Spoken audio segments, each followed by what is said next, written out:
Call meeting to order.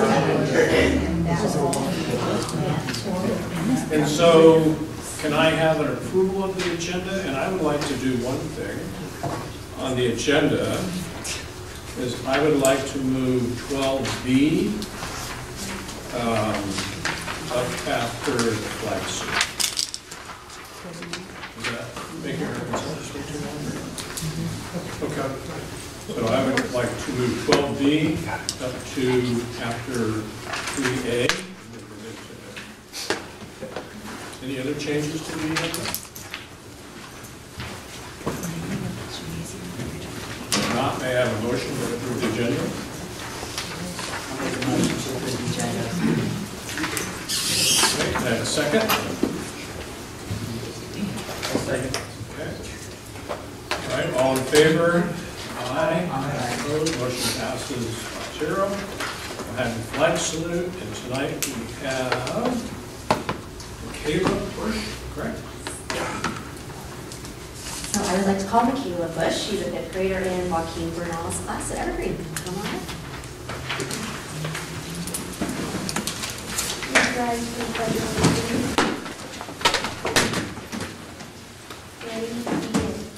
I pledge allegiance to the flag of the United States of America and to the republic for which it stands, one nation, under God, indivisible, with liberty and justice for all.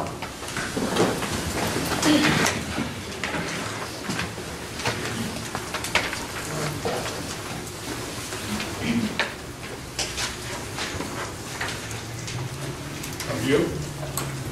Did you bring any guests with you tonight? Your mom is probably proud of you. So there's a pin, so thank you very much.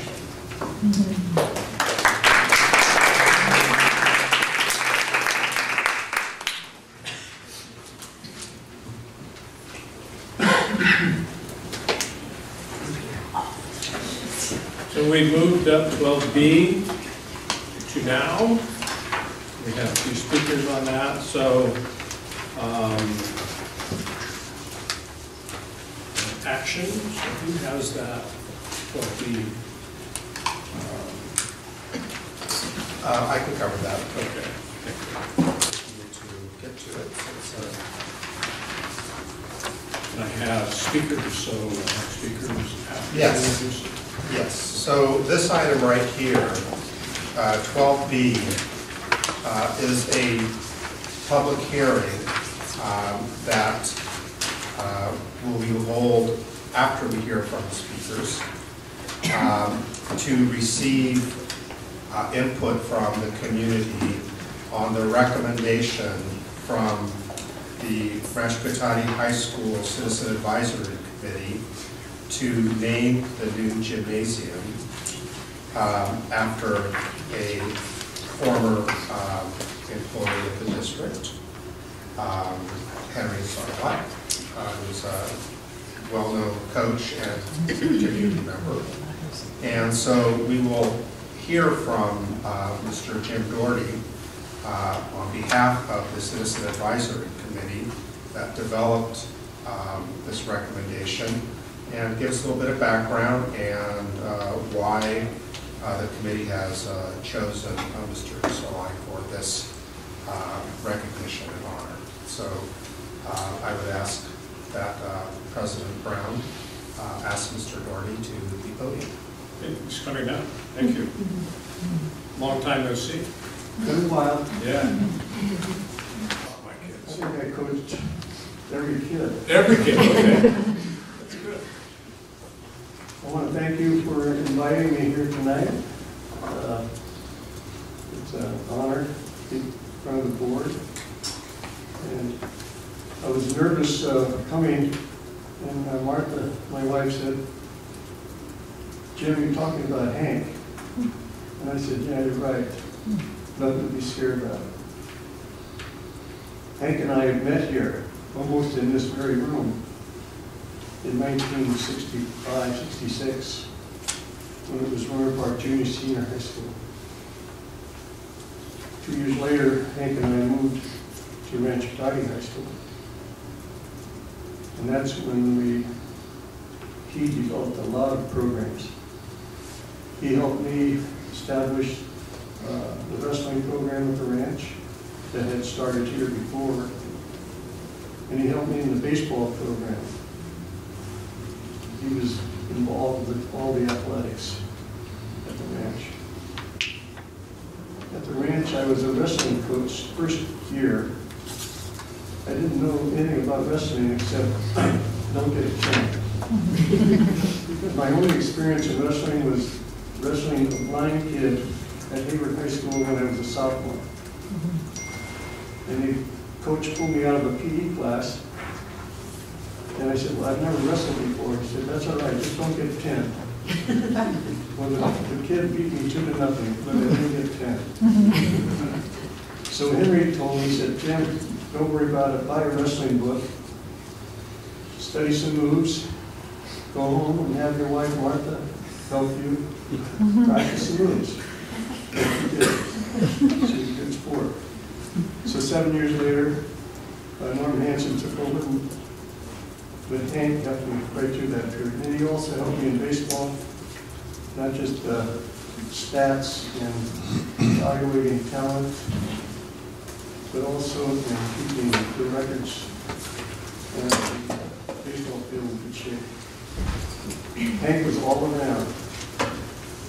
We're honoring him hopefully because of the athletics. But he was so involved with all the other sports and all the other activities. Unbelievable what he could do. Yearbook, senior class advisor. It was just a list of things. I wrote them down, but I don't have to read a few more. He was a close friend. And I do want to read the last thing before I sign off here, because it was very emotional for me.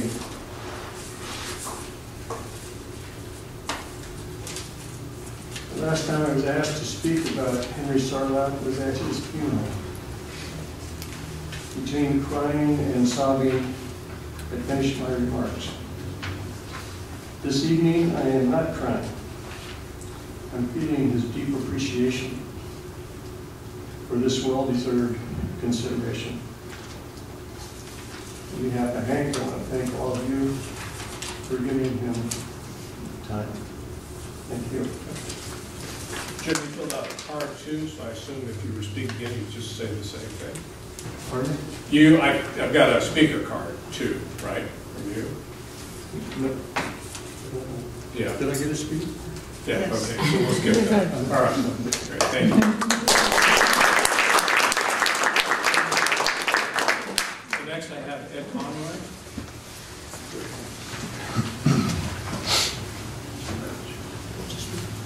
Welcome. Thank you. I'm going to tell a little story, and then, you know, when I got out of college and I was looking for a job, Henry hired me as freshman football coach here at Ranch County High School when I was teaching at the junior high that was here at the time. And then 4 years later, the head coaching job on the varsity opened up, and he encouraged me to apply for the job. I didn't even think I was qualified or would be a very good coach. Anyways, I didn't think I was ready for that, but he asked me to apply for the job, and I ended up getting the job, and then he coached with me for a few years. But, you know, the relationship with him was he mentored me through those first few years when I was coaching, which were an unbelievable thing for me. You know, you teach you things. And then, you know, in the other things I want to say is that how much he mentored students at Ranch County High School. I don't know if I had ever known a student that didn't care for Hank. He was just a great person. He went out of his way to help you become a better person, become a better student. He helped beyond what he did in the classroom. I know that he bought shoes for kids that needed shoes, and probably clothes and food, and you know, mentored those students like he mentored me. And I would like to second or third, or say, I also think that Henry, it would be a great honor to have Henry's name on the gym. Thank you.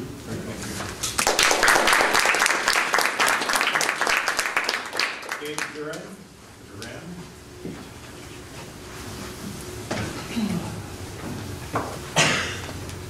Good evening.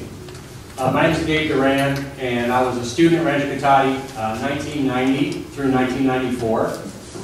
And I had the privilege of not only having Coach Sarlot as a coach for a number of years, but also having him as a teacher. And I think it was my junior year. Occasionally, Coach Sarlot would give me a ride home from practice. And I lived in the L section, so it was about a 5-minute drive from the school to my house. But, like I said, I think it was my junior year. Those trips home lasted about an hour and 15 minutes. And the reason for that is because at the time, we were both going through some difficulties in our life. And my parents were getting a divorce, and Coach Sarlot had just lost his mom. And we had little mini therapy sessions in his Yukon, not only about what we were going through, but just about life. He was an extraordinary mentor who cared deeply about students. And upon graduation, I still live here in the community. My sons play baseball here in town, and soccer and basketball, and so you come across other alumni. And in talking to these alumni periodically, invariably, Coach Sarlot's name will get brought up. And everybody's got Coach Sarlot stories, but I was amazed at how many people have similar stories to what I experienced. He was an incredibly giving man. He was a leader, and just very, very caring. To echo what Coach Conroy said about buying a kid shoes if he needed it, I mean, I was fortunate to play 3 years under Coach Sarlot when he was helping out with the basketball team, and 5 of my teammates got shoes from Coach Sarlot because they didn't have any money for shoes. And so, you know, I just want to support the decision of the committee. I think that you'd be hard-pressed, looking at the history of Rancho Cotati High School, finding a better fit for this prestigious honor. So I just wanted to share the perspective of a student and echo the sentiments that have already been said before. So thank you.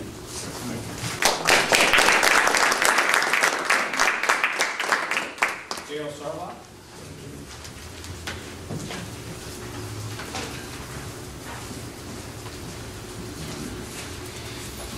I think you just wanted to move your agenda along, so you put us up here. No, I don't want you guys to have to wait, because it could be a long evening. You could be here at 8 or 9 o'clock. My name is Gail Sarlot, and I am Henry Sarlot's widow. I was married to Henry for 43 years before he died in 2010. And this experience is a joyous ride of reliving what Rancho Cotati meant to my husband, and I just thank you for that. I really did not intend to make any remarks, and I'm here tonight just to read a letter to you from Heather Hunter, a previous student, but she was part of Dr. Gansler's committee that put together the recommendations that were presented to you before. So if I may, I'll just read her letter into the record, and I have copies if you need them for the record. Dear CRPUSD Board of Trustees, I am humbled for the opportunity to support Henry J. Sarlot and naming the Rancho Cotati Theater Academic Gym Tag Building Gymnasium in his honor.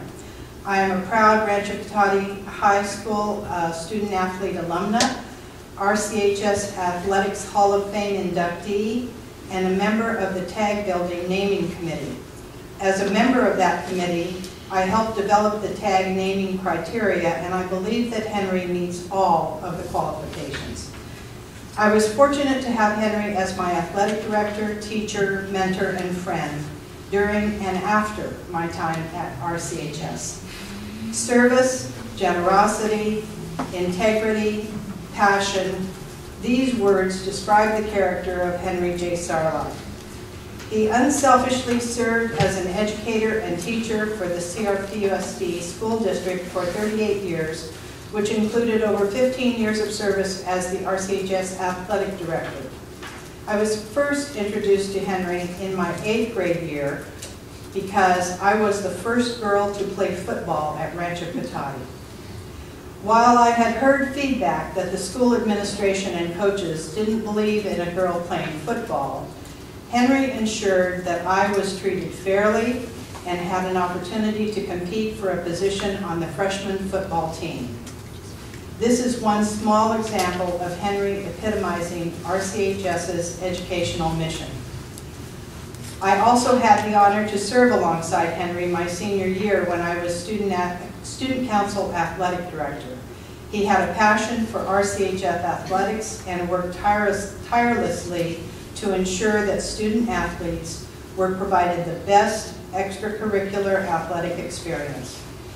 Henry was a one-person operation whose duties included student athlete eligibility, coach hiring, facility maintenance, student athlete welfare, sport and referee scheduling. He managed to get this done while also teaching and coaching. Henry was a leader who set the example of Cougar pride every day for his students. Most importantly, Henry was a teacher and educator first, who mentored thousands of students to reach their potential. I was one of those lucky students, and he taught me time management and organizational skills that led to my collegiate, athletic, and professional career success. He was unselfish with his time and wanted his students to leave RCHS with the skills to be successful in the game of life. Henry was a role model and exemplified RCHS's educational mission. Henry was known for walking the halls of RCHS in his bike shorts, Hawaiian shirt, and Birkenstocks, no matter the weather or temperature. Left remembers that. This outfit defined a humble and generous man who served his students, community, and family unconditionally.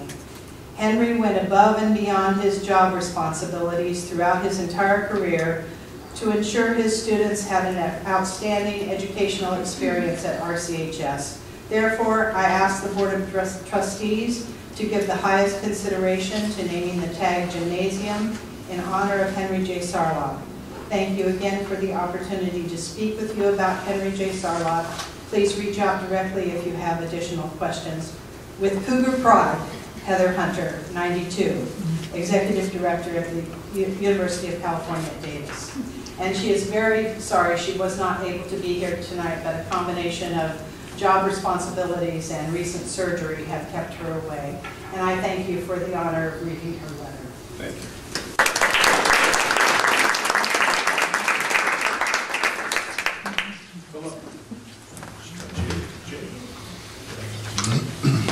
How do I, Phil? Just Phil. Jaley. Jaley, okay. Jaley, yes. Yeah. My name is Phil Jaley, and I'm one of those students that he mentored so many years ago. I'm a Rancho Cotati alumni from 1979. And in my opinion, the naming of the gymnasium for Hank Sarlott is a no-brainer. He was more than a coach. He was my coach in football and basketball, and I was fortunate enough to get coached by Jim Doherty as well.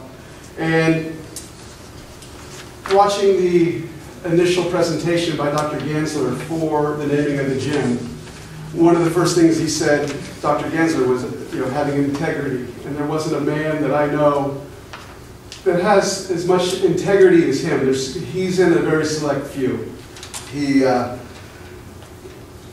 coached the mentoring that he did for so many of the student athletes. I mean, he was a coach, he was a teacher, but he was so much more. He was off the field, he was your friend. And he knew the balance and the lines between the coaching and the friendship, and he knew what you needed when you needed it. He was a life coach before that was a popular term. You know, he helped so many people, and in that initial presentation, Dr. Gansler quoted a lot of statistics about what Coach Sarlat did for the school in coaching and teaching and the development of the fields and the old gymnasium. And those statistics stand on their own.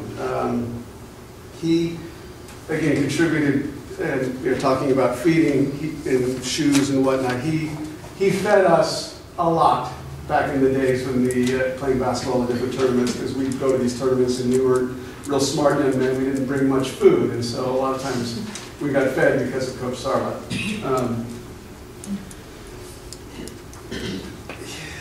I really, you could go on and on about what Henry Sarlat did for Rancho Cotati School as a whole. He, besides being deserving of the award of being honored naming the gym, it would be a great tribute to a man that did so much to the community and to the school. And it would be quite fitting, next to Bob Daggett football field, Jim Doherty baseball field, to have the Hank Sarlat basketball gym. So I really do feel privileged and honored to speak on behalf and just about Henry, and get a little emotional. The over-under was that I wouldn't make it for the 3 minutes, so, but it is a privilege and an honor, and appreciate you considering that, and it really is no brainer. He is an incredible man. Thank you.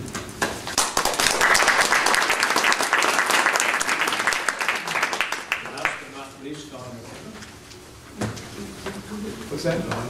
I didn't hear you back. oh, it's okay. I need to speak up. Go Giants. Yeah, go Giants. Yeah. Hi everyone, I'm Donna McKenna. I don't know if this is on, I don't need it. I'm Donna McKenna, and I think you do need it? Okay.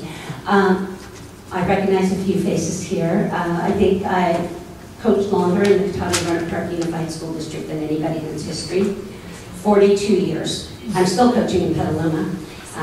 Because retired teachers can coach down there, so I am continuing to coach. However, the 42 years that I spent coaching this district, that I have to say, one of the greatest highlights of coaching, other than the incredible families and kids that I got to coach and know well, was working for Henry Sarlat. We called him Hank back then.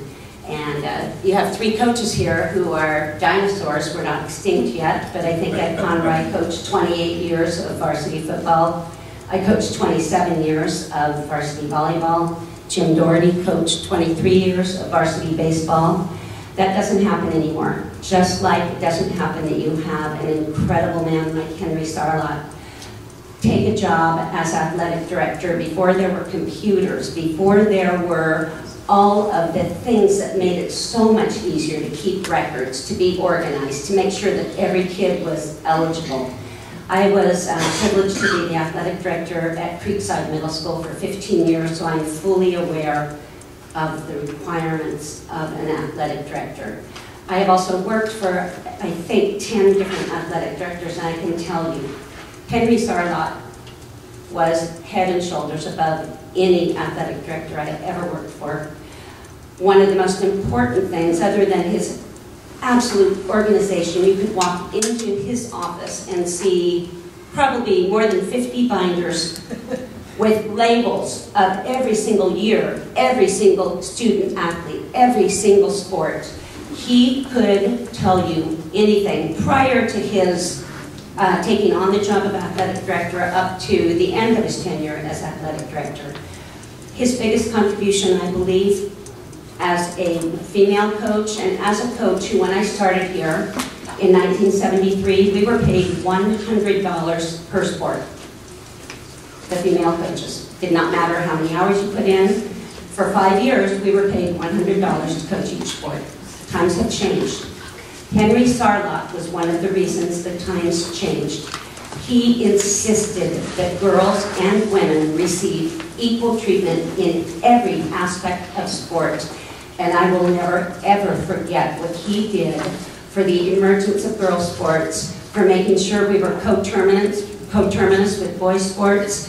He was a forefather when it came to making sure that women and girls received the absolute same treatment.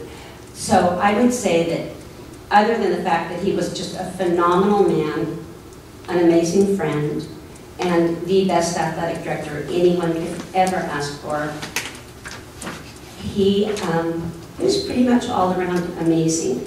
Many of the coaches, I know we came back year after year because we're passionate about coaching. We love kids, we love sports, we have our passion about our own sports, but Henry made it easy to come back because we got nothing but 100% support from him. Whatever we needed, we got it. Whatever the kids needed, they got it. I too consider it a privilege to be here in front of you. I think I'm going to teach forever, still subbing in 3 different school districts and coaching in Petaluma, but I will never experience the overall treatment and professionalism and friendship of a man like Henry Sarlat. I think it would be a great honor, but also a very deserved honor for him to be the recipient of the name of the new building. Thank you very much. Thank you. I just want to thank Sarlat's wife for reminding me of the Hawaiian shirt, the Birkenstocks, and the shoes. Just that image came right back. So with no other input, we will close the public hearing, and then we vote next month. Right? That's correct. This item will come. This item will return as an action item in March, on March 12th, for the board to take final action for the naming of the gymnasium. So thank you for being here this evening, and look forward to seeing you next month. Thank you. Okay, so we will go back to our open session for 4A, the interview search consultant. So we have. I'll go ahead. Okay.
Good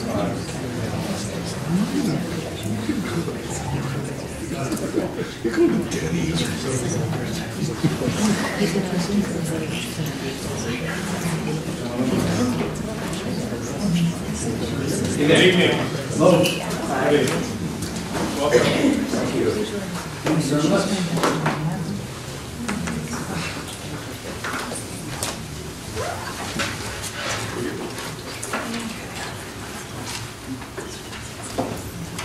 So let me explain the process a little bit once I get.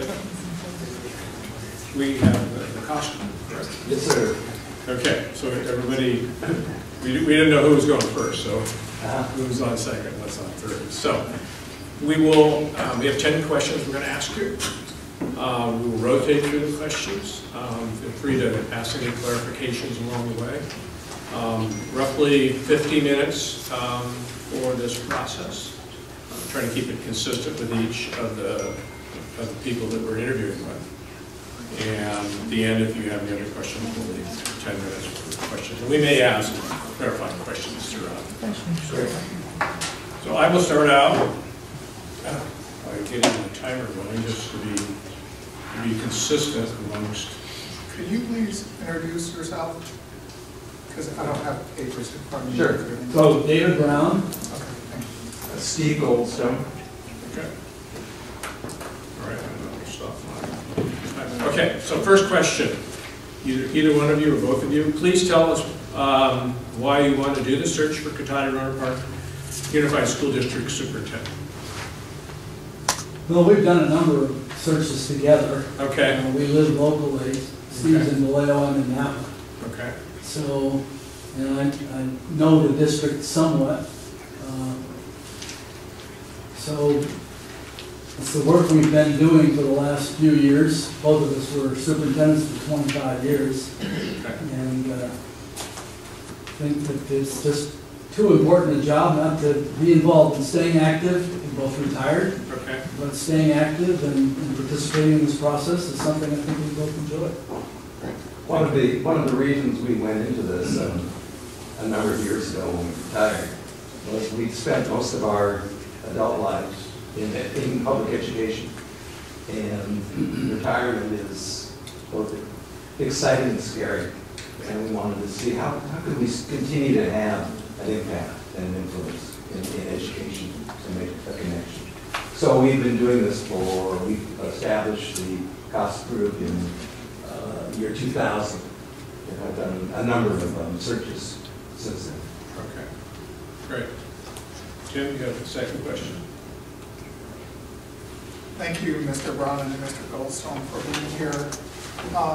Could you please describe your experience in conducting superintendent searches and include a few examples of placements and the current status of those placements?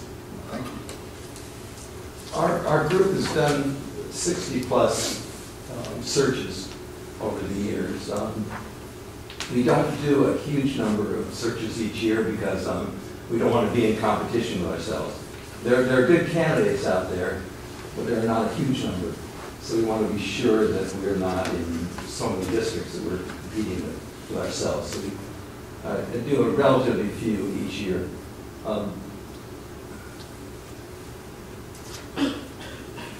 Well, we've worked, as I said before, we've worked together on several, did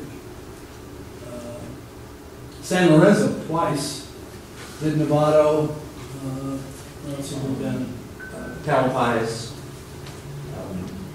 Dixie Elementary District, Los Gatos, Wisdom District. in Northern California, and we've done a series in Southern California also. So we've done a number, both together and with other partners over the years. Our experiences have been varied, but I think for the most part, because both of us had a lot of connections. I was with AXA for several years, but I was also the executive director of WASC for 11 years. And I think that connection helps us generate a larger pool. I've said several times that too often in this business, the pool is a puddle at best of candidates for superintendencies. And I think we've been able to generate a much larger pool and better options for school boards. I think that's highlighted the work that we've done. And I don't think we've ever had the experience of helping a board hire a superintendent who left quickly thereafter. So I don't think we've ever deemed any of our efforts as a failure. One exception, and it wasn't David and myself, just to be candid with you. We always make a recommendation to the board as to who we feel, after we do the research and such, who we feel the board should interview. The board always has the ultimate responsibility of selecting those individuals. And normally, a board accepts our recommendation. We don't recommend who should become their superintendent, but we feel after doing a great deal of research that here is a pool of candidates. In one instance, a board wanted to interview someone that we didn't recommend, and that was their prerogative. I did extensive background checks, recommended to the board they not hire this person for a very good reason. They went ahead and hired her, and she lasted less than a year. But that was the one experience where that was a very unusual experience. So it was a good board and a wonderful district, but just because of some of the dynamics, they wanted to go for this other candidate. Great. How will you promote the district and reach potential candidates? Well, we do a significant level of marketing with the circulars with AXA, and we typically do something with AASA as well. So, although more often than not, you end up with candidates from California, we do make an effort to find out if there are interested people who are competent and capable outside of California. But most of our work is done by members of the organization. We have about 30 individuals who help us, both with the screening but with the recruiting. So that's a very active piece, trying to identify, based on the profile that you help us develop of the district and what it is you're looking for in a new superintendent. Based on that profile, we then use all of the members of our organization to try to surface individuals who would be appropriate. In 2 weeks, we're doing a superintendent candidate seminar, and we just filled it up with 4 candidates just the other day at our capacity. And we're anticipating that we're going to have some good people in that group of 40 individuals. So it's something we're doing that we haven't done before. But it's both an outreach, and we think we'll be providing service to potential superintendents or sitting superintendents who are looking to go elsewhere and give us a new field of candidates to look at. So is it they come to you to try and help be placed into other districts? Is that what they do? Well, in the seminar, it's 2 days of everything about, are you ready to be a superintendent? Are you ready to move your current superintendency? How to research a school district, is it the right district, right fit? How to do placement papers and get letters of reference and all of that. What we try and do over the years is reach out to people that we know or somebody we know knows and say, here's the criteria that the Cotty-Roman Park developed for their new superintendent. Every district is very different. And so every district needs different kinds of skills. And so we develop the criteria with the board, and then we go out and try and find people that fit. But that outreach plays a much bigger role than sitting back and waiting for people to apply. That just does not happen very often anymore. There used to be a time, because of our vintage, in the good old days, that there were, the first time I applied for superintendency, there were 135 applicants. You came in second? No, I came first. First? That's the only reason I mentioned this. Oh. And huge number. Nowadays, if we get 30 candidates, that's a good number. It's not the numbers that are important, it's the quality of those 30 or... You only hire one. Yeah, you only hire one.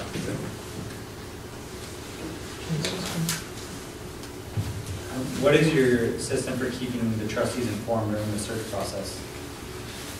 We, first of all, determine is there a contact, a board member that's our regular contact.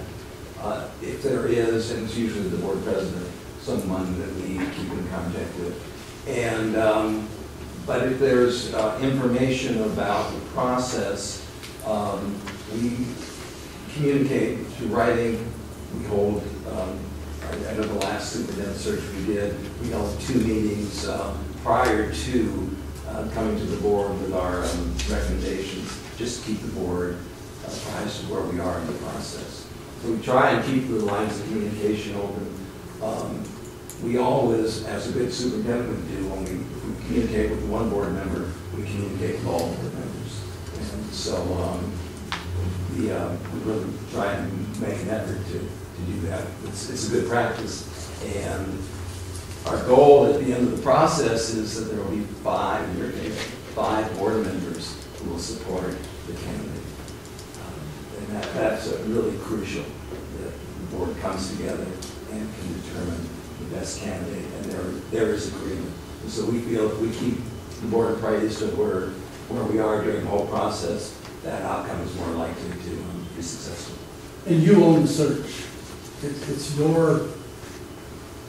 your search, not ours. And so you have to be as involved as we are, and we keep you apprised of every step of the way for that reason, because this is, in any redirection or concerns that you have to have ample opportunity to express those concerns. Thank you. My question is about the vetting process of the candidates from application to your recommended shortlist. You mentioned that you might have 30 applicants. Do you bring all 30 to us? Or do you say, these are the 5 we pick? And how much vetting do you do? How much background checking? There's been a lot of stories in the media about superintendents hired and credentials were falsified, or there were harassment, stuff that wasn't brought forth.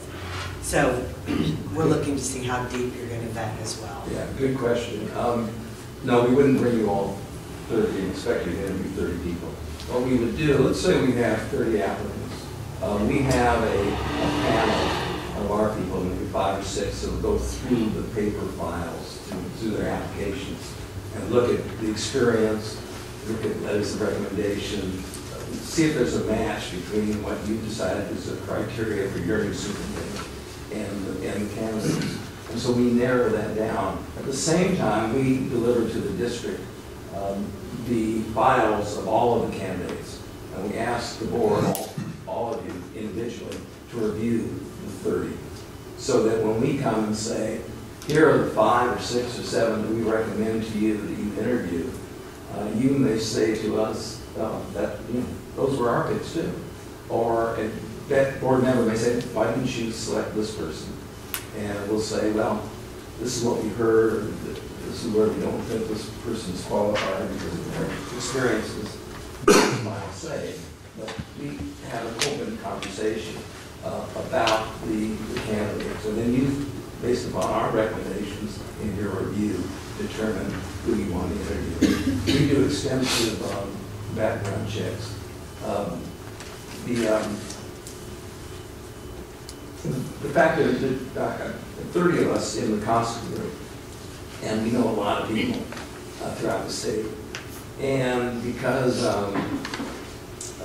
the writing of references and reference checks can be very litigious, and we really depend upon our colleagues out there in the field to tell us the honest truth.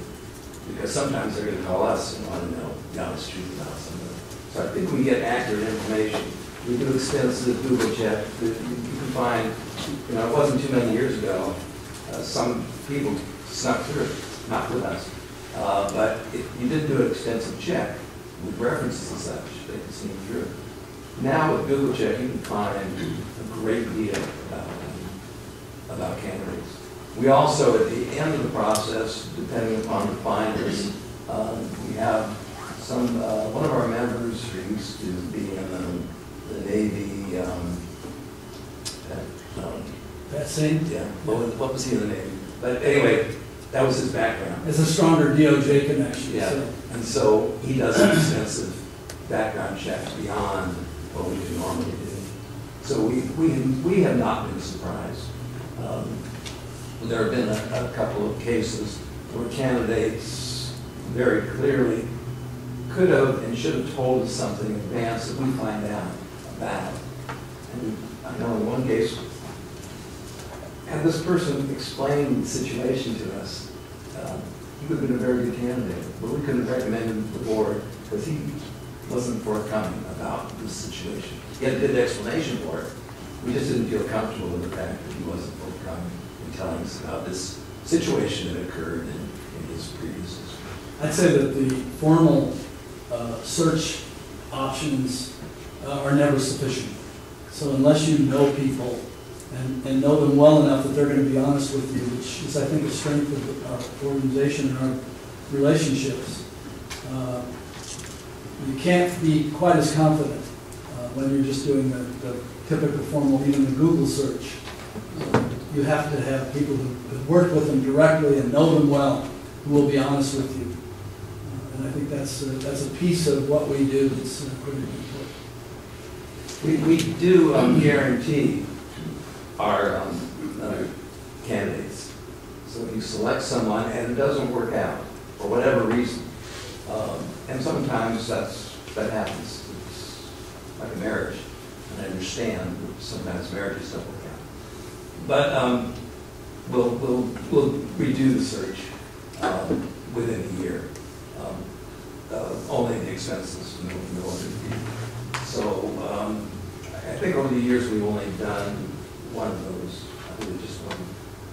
And it was a situation in a district where we were a little concerned. They had a wonderful superintendent who had been there for 6 years and turned the district around. A superintendent we had placed there 6 years earlier. And we told the board that he's going to be very, very difficult to follow. And you need to nurture and support this person because he isn't going to be like your former superintendent. And it did not work out. And so we went and did it again, and then it was successful after that. Thank you. Mm-hmm. So your background, you talked about your individual that had DOJ connections. I assume you're doing the criminal background and checks, the standard stuff, and verifying credentials, etc. Yes. Next question is, one of the processes in hiring, not just the 5 of us, we do the last, but the crucial to our input is our stakeholders. And we really value that, and we really want to reach out and get input from all our stakeholders, our staff, our teachers, administration, our parents, the community. So describe your stakeholder outreach input process. We have a process where we meet with the board, our first meeting with the board after they have selected us, is to have the board brainstorm what they see as the great strengths of their school district, what they see as the critical issues and the needs of the district, and then what they would like to see in their new superintendent. And we do that with literature paper on the wall and write down what the criteria that the board is looking at. We ask the board not to prioritize. We then ask the board, who are the people in the community that we should be meeting with? What groups, what individuals that we should meet with to get an understanding of the school district. And then we do the same process. We ask these folks to brainstorm in small groups, brainstorm the strengths of the districts, the critical issues and the needs, and then what they'd like to see in the new superintendent. And then we ask them to prioritize each of those lists. And we bring all that information to the board. And we've had, in some districts, hundreds of people come out for those small meetings. Other districts, depending upon the situation in the district, not so many. We always hope there'll be a great number. We also do an online survey asking those same questions. And we compile all that information and bring it to the board. So that's one way we reach out to the community to provide the board with the information as far as what the community, what the school district sees as the needs, and what they would like to see in a new superintendent. Depending upon the decision of the board, we talk to the board about both the pluses and the minuses of allowing people other than the board to interview in the candidates, the final candidates, and their pluses and their minuses. And we'll give you what we see as the pluses and minuses, and then that'll be the board's decision. But our whole goal is at the end of the process is we not have people say, nobody asked me. Why did they select this person? I wasn't involved.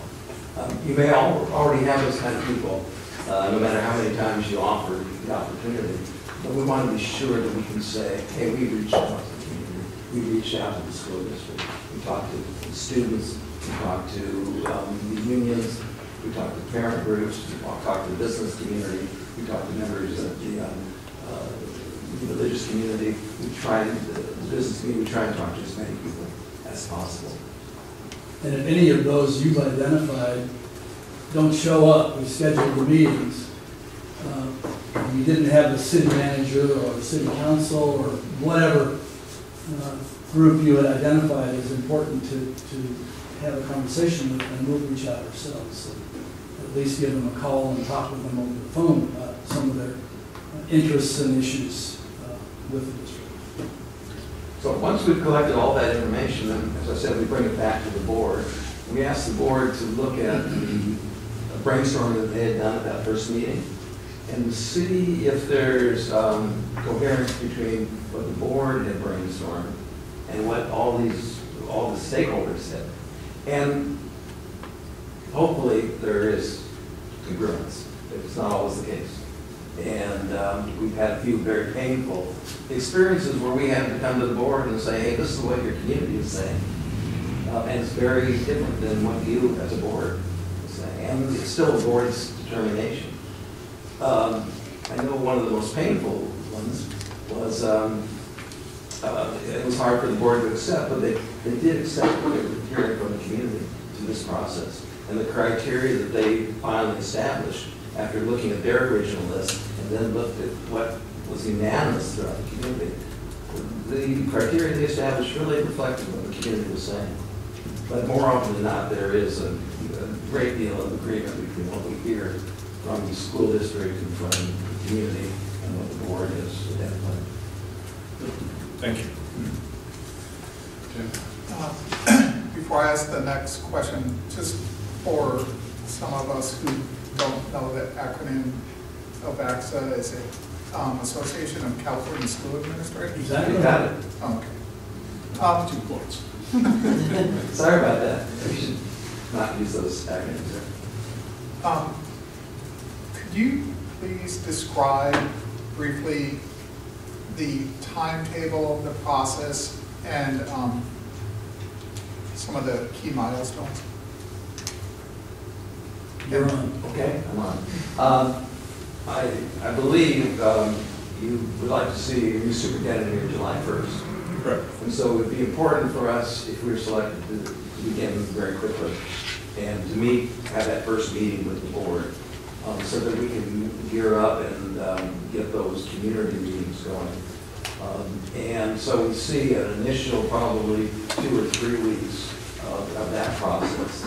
And then we'd like to, once the board has finally established that criteria, we want to have approximately 5 weeks to reach out, to advertise, to reach out, just tell our members, hey, this is what the County of Roanoke Park is looking for in the new superintendent. Here's the criteria. When we say 5 weeks, our experience has been some of the better candidates out there are not necessarily looking for a job.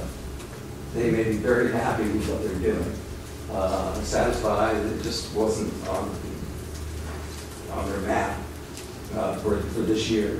And so those people need to be, we need to encourage them. Hey, here's a fit. You might want to look at this school district. And that, if that's the case, then they need to get their references in order. They need to tell their current, and we always recommend people tell their current school board or their current boss that they're planning to apply. And so they need to get that ready. So that's about 5 weeks. And then the next part of the process is reviewing the papers, doing extensive background checks, meeting with the board, determining those you want to interview. And that's usually about a week and a half. And then schedule, hopefully, usually on a weekend, on a Saturday, interviews for the finals candidate, 5, 6, 7, 8. And then a week later, have if the board is determined, hey, this is our candidate, or we'd like to have these 2 people, or these 3 people from that, we do that. And then that's followed by a site visit, where we encourage all 5 board members to visit the current place where this person is working and talk. And it's not a scripted or a structured process. We ask board members to span out and talk to a lot of people in that school district or community. And with that, we then work with the board with contract negotiations. We feel that's an important service that we can provide.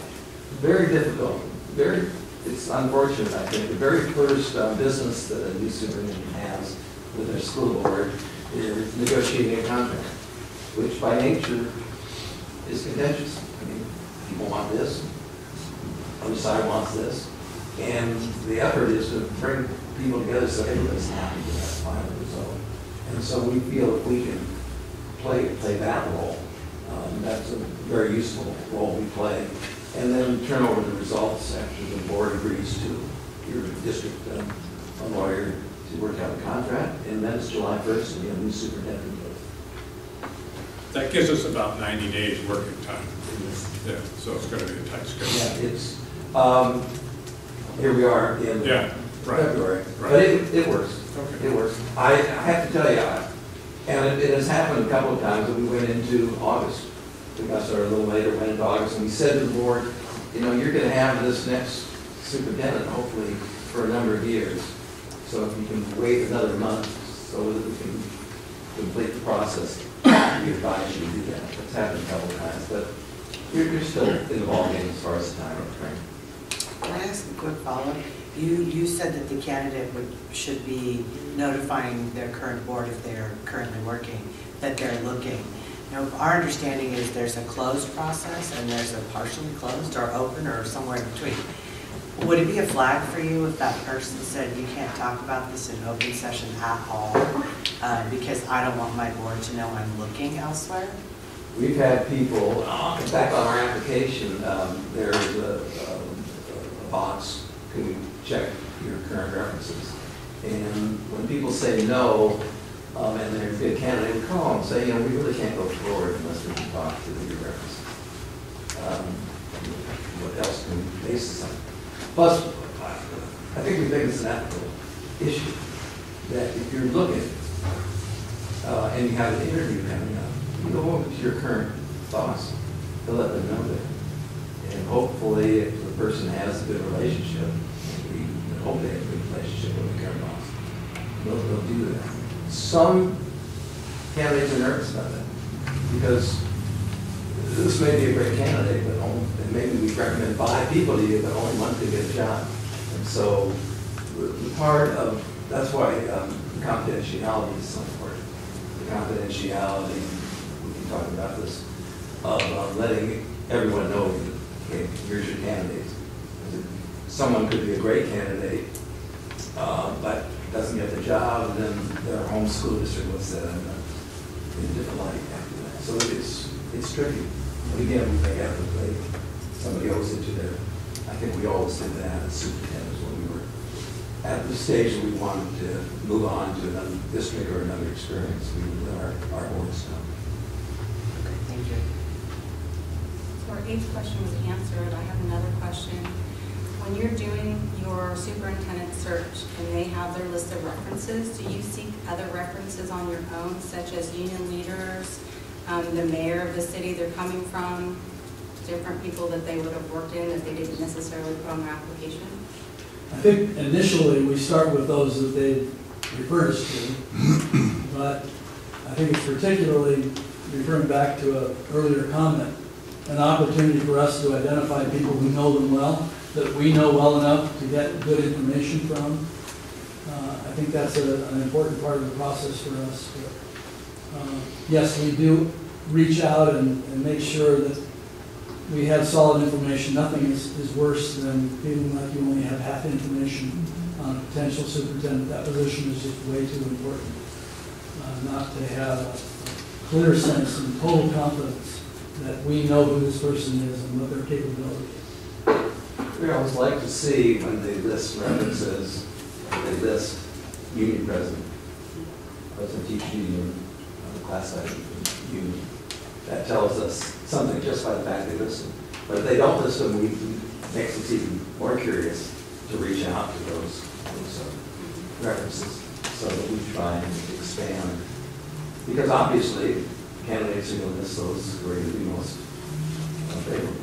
If it's a sitting superintendent, we try and talk to every single board member, all 5, if it's a 5-member board, not just the 1 or 2 or 3 that they might list on their application. Great question. That's really crucial because all your references are going to be glowing, obviously. You're not going to ask for things. And for part of my career, last part of my career, I did those like DOJ type of backgrounds. It's amazing when you go to their neighborhood where they live and knock on their neighbor's door and say, this is released, what do you think of your neighbor? And sometimes say, well, that's the greatest person in the world, and the next thing you know, and you know, the grain of salt, that's not the greatest person in the world because of this. So you really can get a clear picture when you dig a little further of what that individual is going to like. So. Yeah, on the other hand, a good candidate will do the same thing about the new district. Right. Will reach out. You know, I used to go and ask somebody at a local restaurant or the gas station or right. You know, a local store about what they thought of the school district. So it works both ways. A good candidates can do research just as a good district is going to do. And we enjoy those candidates from Hawaii, so when we visit there, we did mention that we cover all expenses. There's certain expenses. Right. We'll cover them. What distinguishes you and your firm from other search firms that we're considering? Well, I think the size and the number of people who are involved in the active participatory kind of experience with all the partners makes a huge difference in the quality of candidates that we surface in this process. I think that's really important.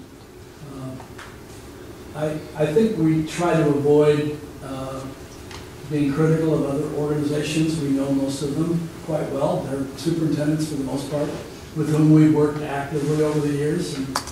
And so I don't think it's appropriate to suggest that we're significantly better and better qualified, better prepared. But I think our track record has been, and particularly as Steve mentioned earlier, that we try not to throw our hat in the ring for every search and end up without a sufficient number of candidates because we're competing against each other. There are 2 things that I add to, because number one, we don't have a stable of candidates that we take from one district to another district. And because, as I mentioned earlier, each district is unique, and each candidate is unique. And certainly there are candidates that we see in one setting and we go, hey, here's another school district that might be very appropriate for you. So we'll do that. Another thing that doesn't, we never recruit a candidate that we placed in one school district and another school district. In fact, Dave and I, in the very first search we did, it was in the South Bay, and the superintendent had been there 2 years. And the search firm that had placed that superintendent in that district recruited him away from the district. Good superintendent. Had done a fine job, but after 2 years, it was finally really established.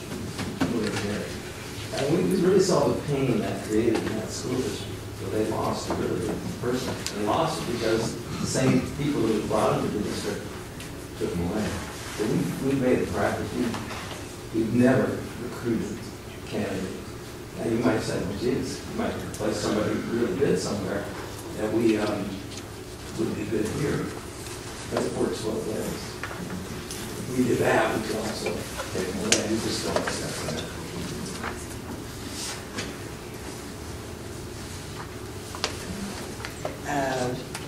Quick question, now your cost says all inclusive. Beg your pardon? Your cost, all inclusive. That's correct. You're not going to come back and give us an a la carte menu to pick from later? No, it's all inclusive. Okay. Is there anything else we should consider before making our decision? Well, I see that you have a 93%, excuse me for interrupting, 93% retention rate in your superintendent. So does that mean they stay 2, 5? What is that 93% made up of? That's, yeah, the reason they leave are a variety of issues. I think probably the predominant one might be retirement for larger school districts. Let's say people who move from a smaller district to a larger district. But we have had candidates who will leave one district for another, but we're proud of our success rate in placing superintendents who are successful in the school district. That doesn't mean they're going to be there for 10 or 15 years. I don't think particularly want superintendents to be there for 10 or 15 years. There's some value of getting fresh blood and new ideas in that, but they're there for a healthy period of time. So we're proud of the longevity of our placements. Any other questions? I just have a follow-up. When you were talking about the hypothetical of 30 candidates and 5 finalists, do you sort through those finalists and recommend one or the top 3 or anything like that? No, and that was just plucking 5 out of the air. That could be 7, could be 6, could be 3. We wanted to bring you what we considered really good candidates and potentially good superintendents that match your criteria. But beyond that, because we've already made reference checks, we say, hey, these people are qualified. We don't make recommendations. We have had cases because I think we developed in most of our situations a good rapport with the board, and there's mutual trust. So the board would turn to us and say, Dave, who would you recommend that? And although we might in our minds think of something, we say, hey, that's your job. You have to determine it. You'll get good candidates, but the purpose of the interview is who do you really feel comfortable with? You might have people that look good on paper and have even similar experiences, but are the human dynamics something that you're comfortable with, and that only you can determine that, because you're going to have to live with this person for a long period of time.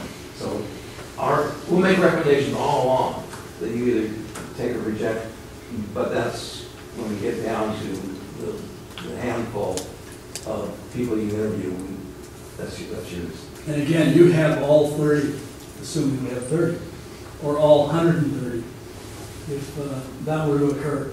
And you have access to all those applications, so if you determine, because we recommend 5 or 6, that you'd rather have 10 because there were 4 or 5 really outstanding candidates that we didn't select in that initial process, then we end up with 10. So again, it's your process, not ours. So you have to determine where we have either gone astray or excluded someone that you are confident are worthy of being included in the next level. I have one other quick question. Your advertising and surveys, does that go out in Spanish as well? Yes. Okay, because we have almost 50%. Yes. Great. We have some materials that we brought, but we're just smart enough, just barely smart enough to have read the instructions. And we actually were preparing a PowerPoint presentation, and we had materials to leave with you. And then, again, we're just barely capable enough to recognize that that was something you specifically asked us not to do. So I was going to call Tony today and say, okay, can we do a PowerPoint? And then I decided maybe I better read the instructions. And I email them. They, all else fails, read the instructions or something like that. So thank you very much. We will be making a decision later tonight and notify you tomorrow. Great, thanks for the time. Appreciate it. Thanks for being flexible. Okay, no problem. Looks like you have some tan for that vacation. Thank you. Take care. Bye.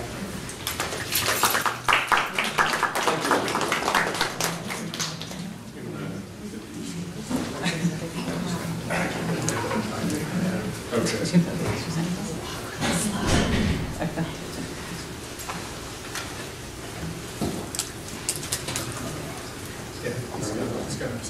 I'll just pass it to two and nine. 2 and 9.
No, I'll explain to them.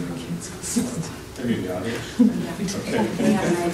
So our next candidate, just FYI, we're interviewing 3 firms, and the 2 of the firms have representatives that showed up tonight, and then one of the other candidates. The candidate that's coming in, we did a Skype interview with the principal of the firm, and we wanted to see and talk to the individual that will be doing the search for us. So the individual that's coming in will be our first time, and we're only going to ask him a couple questions. And we want to just get a feeling of the individual that we will be working with. So that's why this next interview should be 5 to 10 minutes only.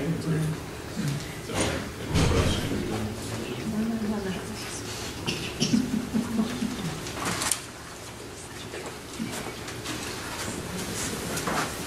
welcome.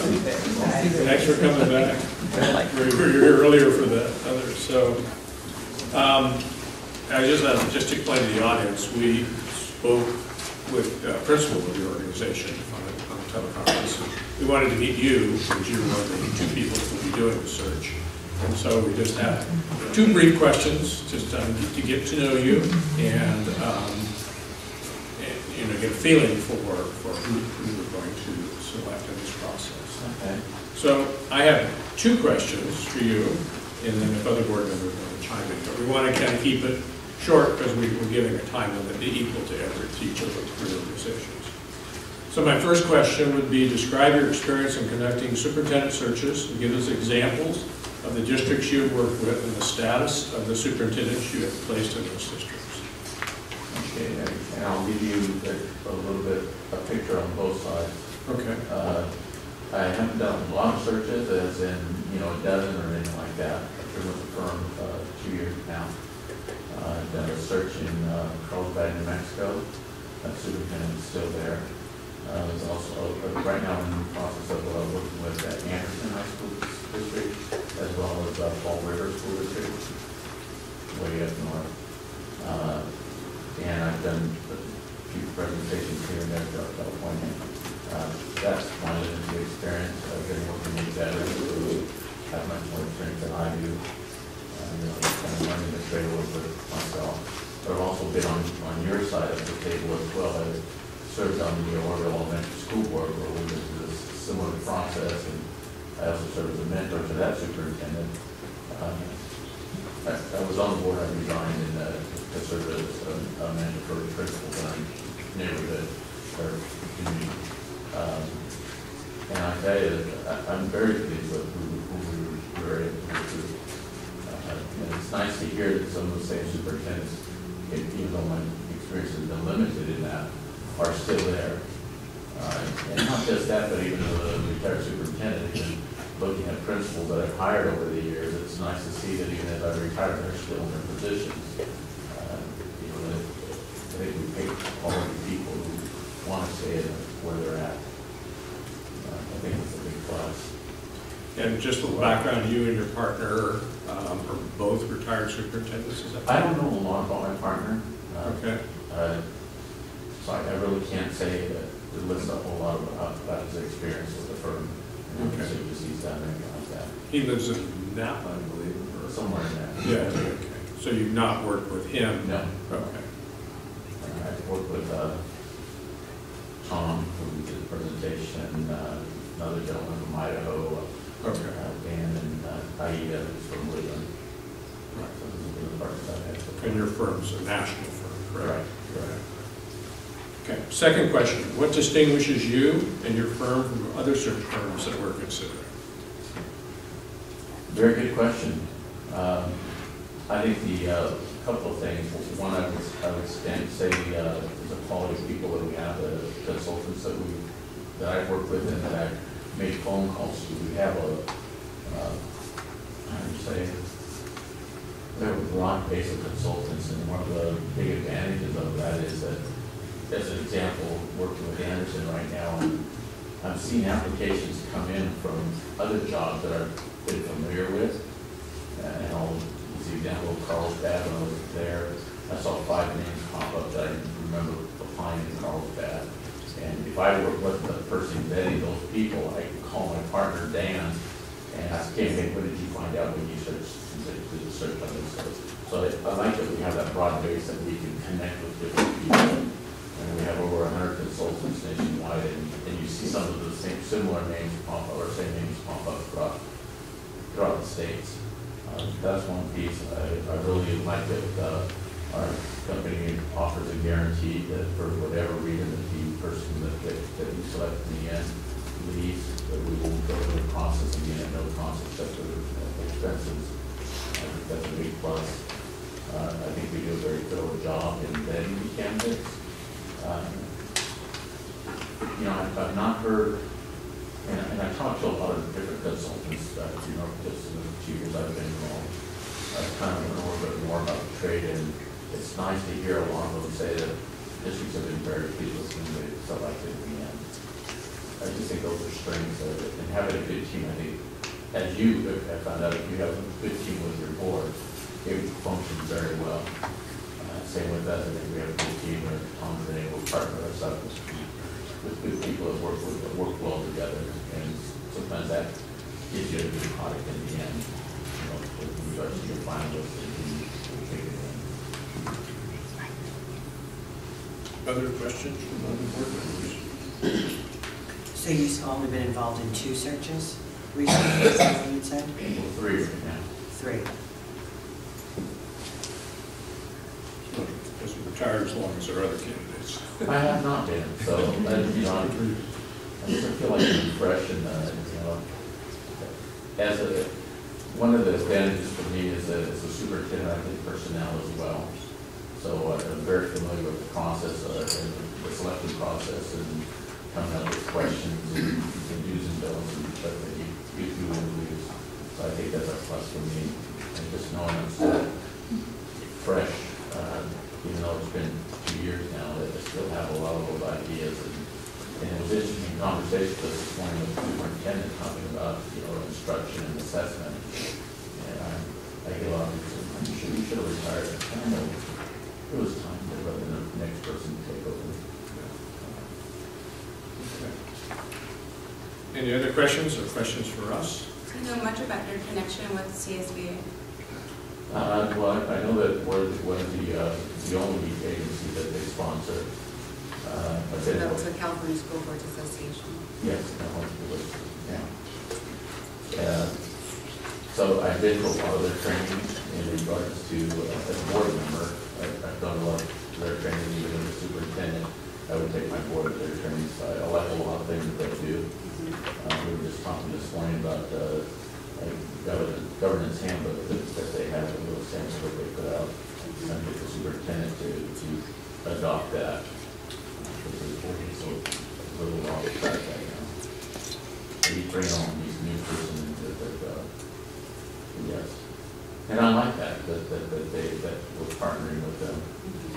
I mean, thanks for bringing that. That's another plus too. They support us. Any other questions? My only question to you is, at what point will you make your? We will make a decision later this evening, and we will notify the candidates tomorrow. Okay, great. All right. Thanks for your time as well. Yeah, thanks for coming down. We appreciate it. Okay. For doing that. So. Thank you.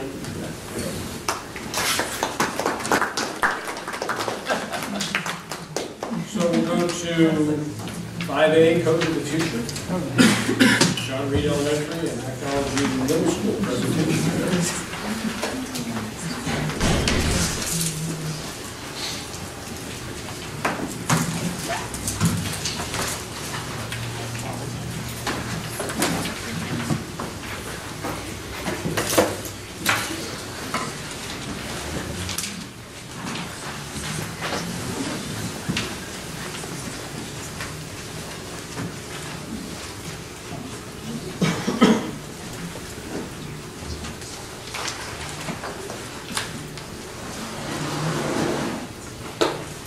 Don't you love technology? That's why we're technology. Yeah. Good evening. My name is Sarah McKenna. I'm the principal of Technology Middle School. And this is Monica Baum, Principal John Reed. We're here tonight. We want to talk about Code of the Future. It's a computer immersion program that we've been doing at our 2 sites. We have a couple slides to show you and tell you about, but we're going to make our part short and sweet because it's really the kiddos that you want to hear from and our fabulous teachers who are implementing the program. So, the Code to the Future Computer Science Immersion Program helps school districts implement computer science instruction across the curriculum for grades K through 8. The program consists of a comprehensive computer science curriculum, on-site professional development, weekly teacher coaching, and modeling of lessons by trained professionals.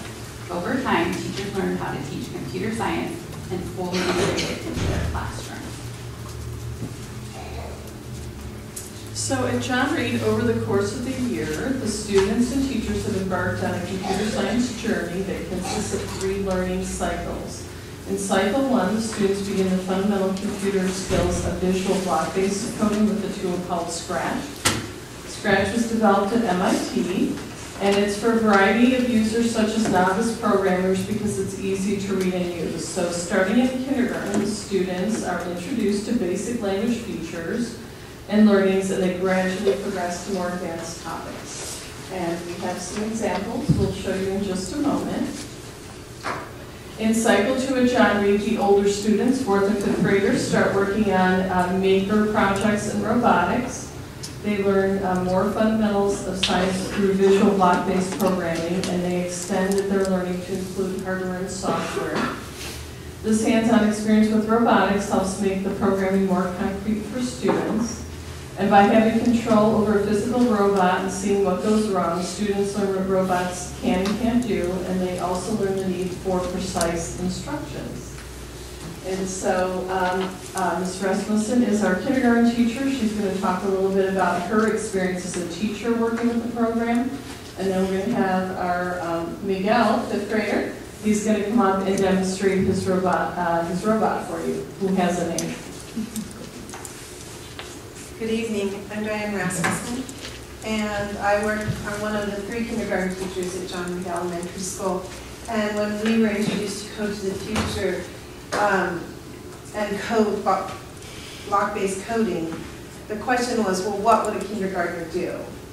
And myself, not being very proficient with computers or even knowing coding very well, I can do some things with the computers, I was fascinated by it. And having my kindergartners now working with the program in the beginning of the year with Scratch, where we're all learning our names and the letters of our names, and what do we do to do that? Well, I have an example of one of my students here. We build some blocks here, put it together. Here's my student's name. Well, isn't that nice? It's very cute and very nice, but let's get up larger. Thank you, Don.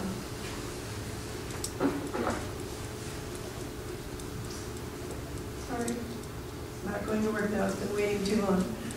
There we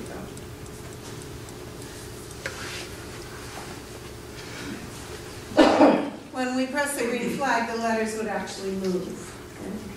So it was working beautifully earlier.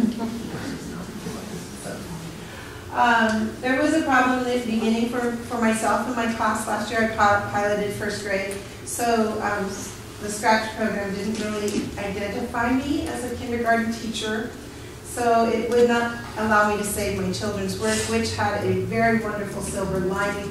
My children had to rebuild their project every time, and they became the experts in my class. They'd walk over and they'd help somebody, and I'd go, why isn't this working? And they'd come over and help me. So kindergartners love this program.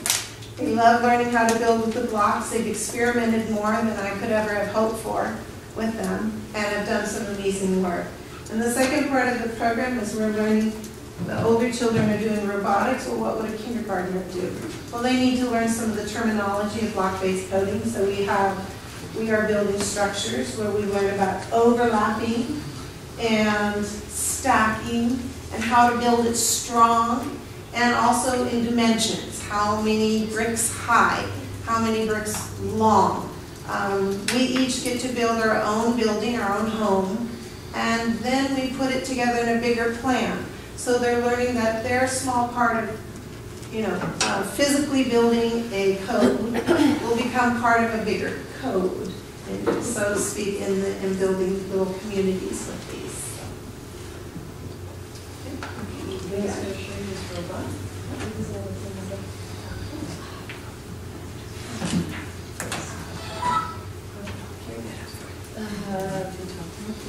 What you did. Hi, my name is Miguel Sanchez. I'm one of the fellow 5th graders who are working on this robotics. As 5th graders, we have to discover a lot of things. Here I program my robot to be a pretend car.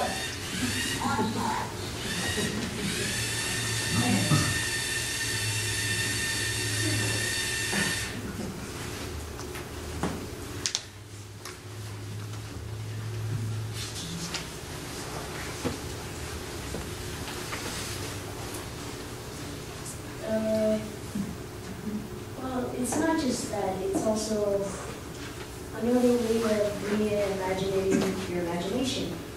It could be a car, a motorcycle, a person, it could be just another regular day in New York,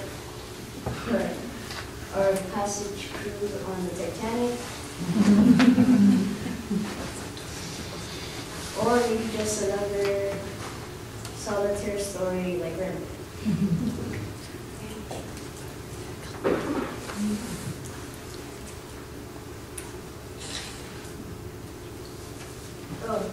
there's also a attachment you could add. You could make it, pick up stuff, name it, sense things. And you do all that with your coding, right? Yeah, you could do that all with your coding. You learn from your mistakes. You could check other people's programs. Curious. Do you know if you could hook your Alexa up to it?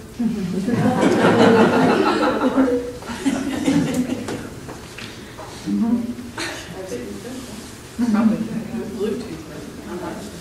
So what commands are programmed into your robot? I programmed mine to be a car, just that it wasn't making sound. So can you control, obviously, forward, reverse, left, right, stop, go? And I heard a voice. Do you have a voice in there too? Yeah, I'm still learning how to put input music. Okay. From there, there's already noises that come with it. I'm making an animal. And so you control it how? Through the computer or through a remote? You could control it through the computer, download it to the Mindstorm, then it's already downloaded there.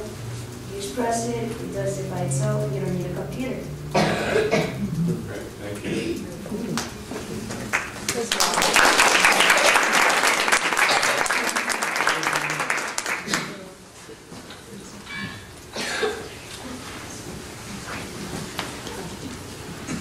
Okay, finally, in Cycle 3, students start to apply the logic they learned from block-based coding to a text-based coding language such as Java or JavaScript. They use the text-based language to modify the way they interact with the very popular game Minecraft. It is important to note that here the students are not simply playing Minecraft, they are using code to change the game and modify it.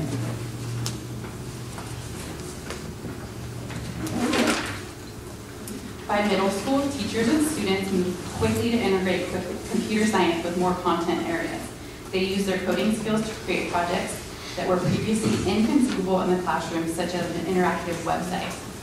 To do this, they continue to build off their foundation in block-based coding, but now they also learn other professional text-based languages such as HTML, CSS, and JavaScript. And now I'm going to turn it over to our Mr. Rasmussen and all of our students who've been coding. Good evening. My name is Ron Rasmussen and I teach 6th grade here and have volunteered to be the guinea pig teacher for coding. My experience with coding was nil until August, and the kids have taught me a lot. And so we're going to have them come forward and show you what they do. But basically, I'm going to switch it over to PowerPoint, or off PowerPoint.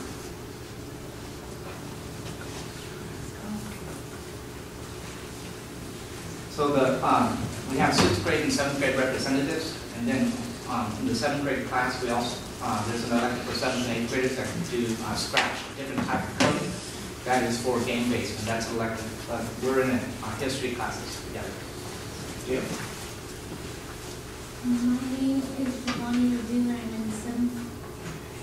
My name is Giovanni Laduna. I'm in 7th grade, and my topic is ancient Rome funerals. I'm focusing on funerals in ancient Rome, modern day, and what a funeral is about.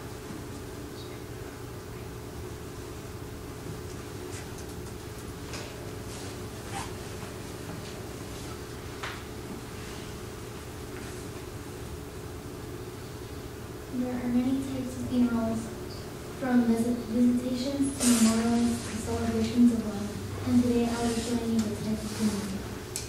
One type of funeral is a traditional funeral that includes traditional songs, eulogies, and readings like poems and verses. The funeral is usually an open casket that is held at a church, or a funeral home where the funeral is led by an officiant or a church.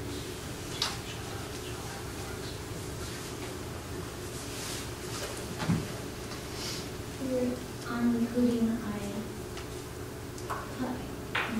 read the title, and then I put paragraphs, and then I put breaks into each sentence so it would be spaced out. And then pictures here.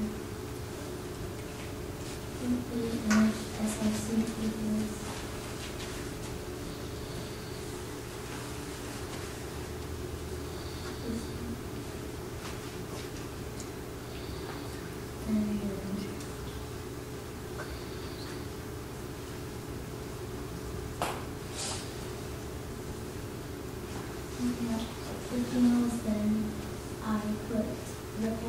today. And another picture. A royal person's funeral is just like a regular person's funeral. They both have the same five parts: procession, cremation, and burial, theology, and commemoration. The last and final part of the funeral is commemoration. After the body had been buried or cremated, they still needed to be remembered. So the Roman state chose certain days throughout the year to honor family and sisters like parents of February 13th to 25th.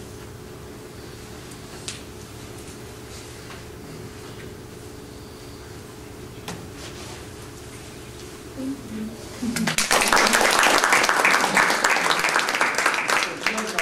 From seventh grade. In seventh grade, teacher Mr. Bowers is having the kids do reports on the Roman Empire, and they chose different aspects. In sixth grade, we were choosing two different cultures and then doing a comparative. And so they're going to show you now. Gio showed the project itself that's similar between the two grades, and now the rest are going to be showing different aspects. And then you guys are going to have a quiz at the end of this.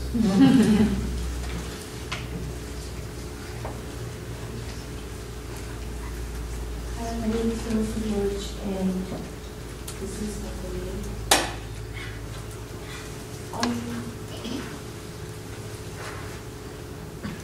On the left side of the page, you see a lot of coding. Most of the paragraphs and the breaks in each line of the HTML you see are from a coding called HTML. Whereas like HTML is usually about writing and just adding words and titles and things to it. And style is CSS, and I learned how to do browser images and submissions using CSS. And at the bottom, I added Google Translator using CSS.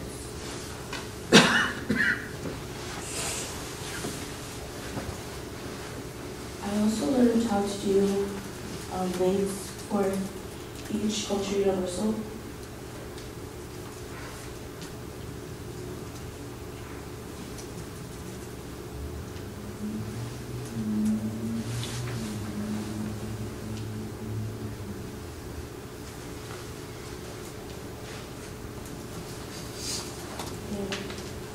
And I also learned how to style my images and add color and color the words using CSS. And that's it. Thank you.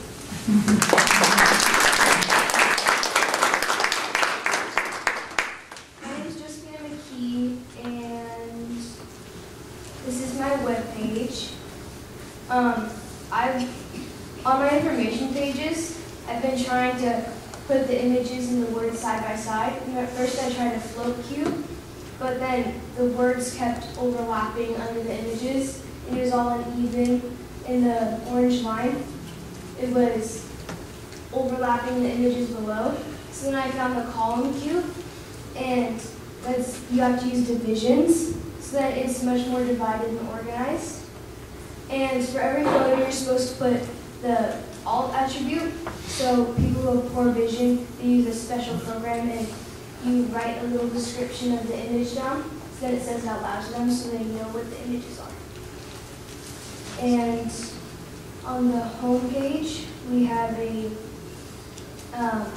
use the Google Translator. You can change the languages. And that's it. Thank you.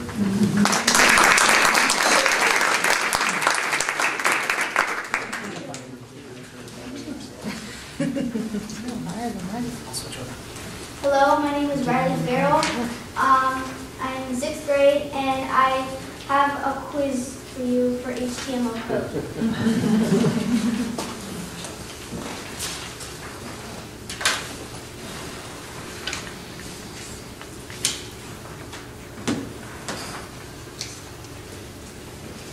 So you can imagine a line going from different code to what they mean. You guys have 30 seconds.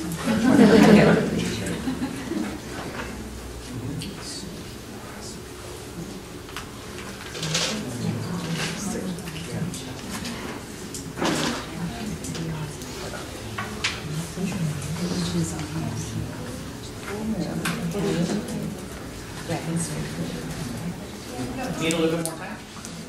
Well, need a lot more time. We're working with that speed.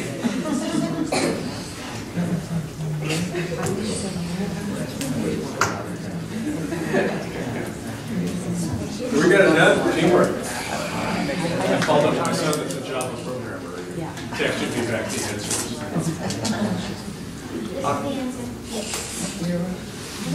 So those are the answers?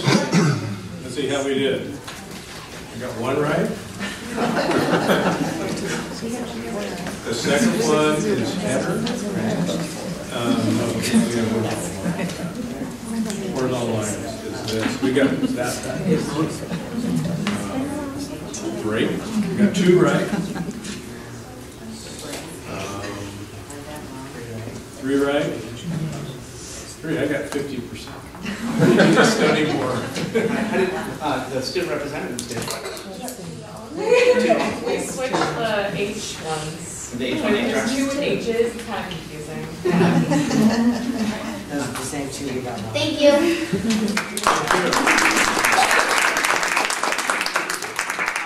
Just to put a close on this, these are the minimum requirements for the kids to learn in order to get a C. And so when they go out and do the programming, there's other websites that we get codes from, and we understand how to change them and manipulate them and work within our own pages and stuff. And so the kids are just going beyond what's expected from the code to the teacher and more. And they're doing quite well with it. They could earn $40 an hour outside of high school if they become proficient enough in HTML, CSS, and JavaScript. So HTML is the building of the structure. The wood frame, CSS is the walls, the wallpaper, the carpeting, and then JavaScript is the action, it's the do. So it's the oven, the refrigerator, the toilet, whatever it is that needs to be done. And so the kids are learning these things and changing code and checking each other's codes and such. And so I just want to say they're doing a fantastic job. Thank you.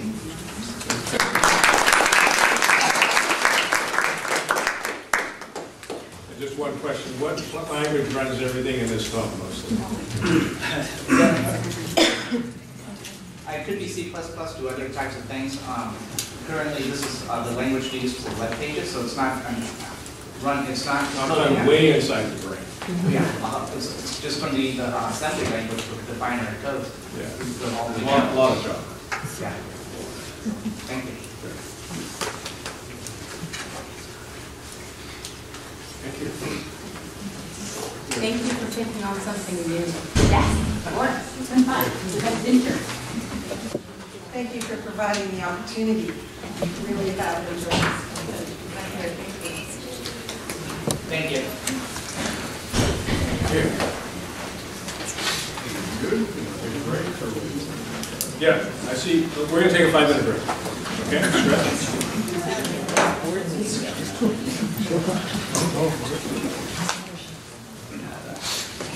Intermission. We should have the lights go on so that we know the intermission. Yeah. Okay.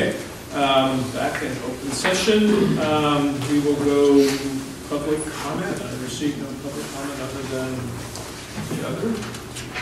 So we will go to communication 7A. Student board member reports. Actually, Carlene was the first time. So remember that. Carlene has to go study for tests, but it doesn't. I'm Amelia from Rachel County High School. So the Associated Student Body and the Leadership 1 class have just completed hosting Unity Week. Unity Week is a series of presentations given in order to spread diversity, celebrate our differences, and raise awareness to certain topics. This year, ASD booked over 60 presentations, including those given by Holocaust survivors, taiko drummers, Canine Companions, the Gay Straight Alliance, French fencing lessons, Hip Hop for Change, and an immigration panel. Also last week, ASB hosted another successful blood drive and received donations from over 40 people. Rancho Cotati still holds their place as the lead donor out of all the high schools in the North Bay. Currently, our spring sports are in ski season. Tennis, swim, track, golf, lacrosse, softball, and baseball are all working hard on practicing and fundraising in order to have their best seasons yet. 2 weeks ago, Rancho's Athletic Boosters hosted the annual crab feed at the community center. Between different auctions, the boosters and Rancho athletes were able to raise over $10,000. Last month, our drama department hosted our Poetry Out Loud contest, where students memorized a series of poems and recited them. The grand prize winner was Izzy Lovano, who is a junior. The Student of the Month luncheon took place on January 31st, which gave teachers the opportunity to nominate students who they felt academically or personally excelled that month. There are 15 winners each month, and last month's theme was integrity, and this month's theme is respect. Last Saturday, some of the juniors took their first ACT at Rancho, further preparing them for college, and last week the freshmen, sophomore, juniors, and incoming 8th graders have been picking the classes for next year. Also, our principal has proposed creating a student senate for next year. The senate would consist of an elected member from each homeroom. They would meet once a month to discuss current issues on campus and propose different ways to solve problems. The goal is to provide a platform to ensure that all students feel heard and to tackle the issues that matter. Last but not least, our senior and junior class councils are working hard to plan our prom and graduation week. The theme of our prom is Golden Gala and will take place on May 4th. Thank you.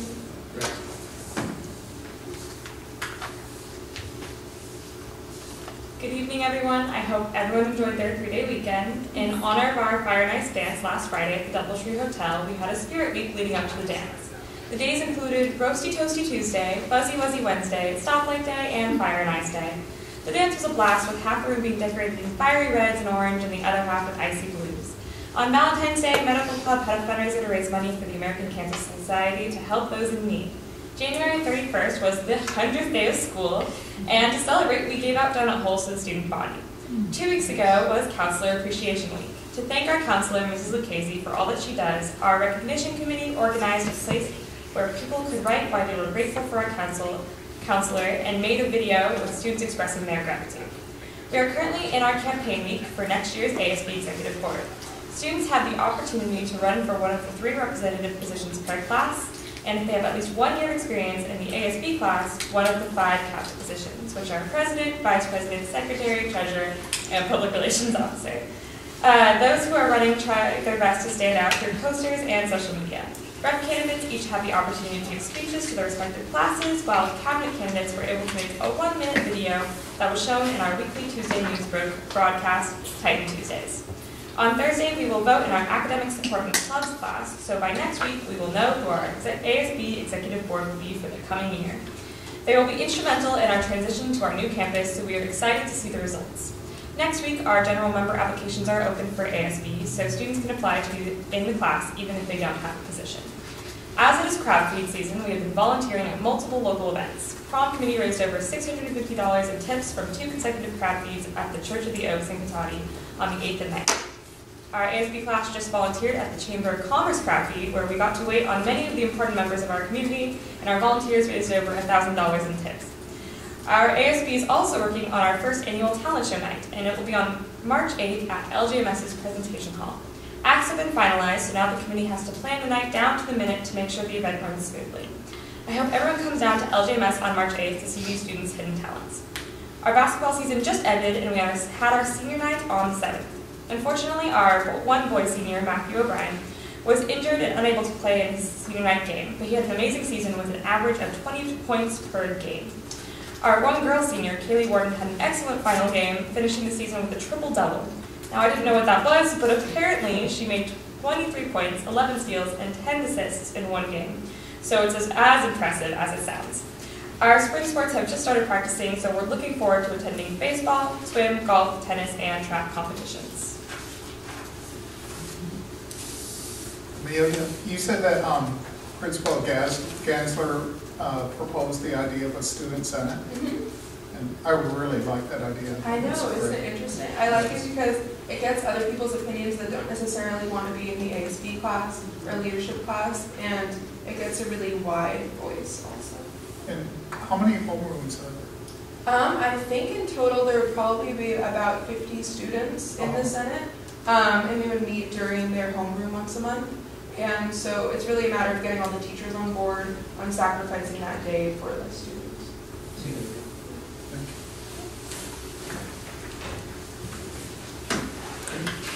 Okay, so 7B, London Park Katati Educators Association.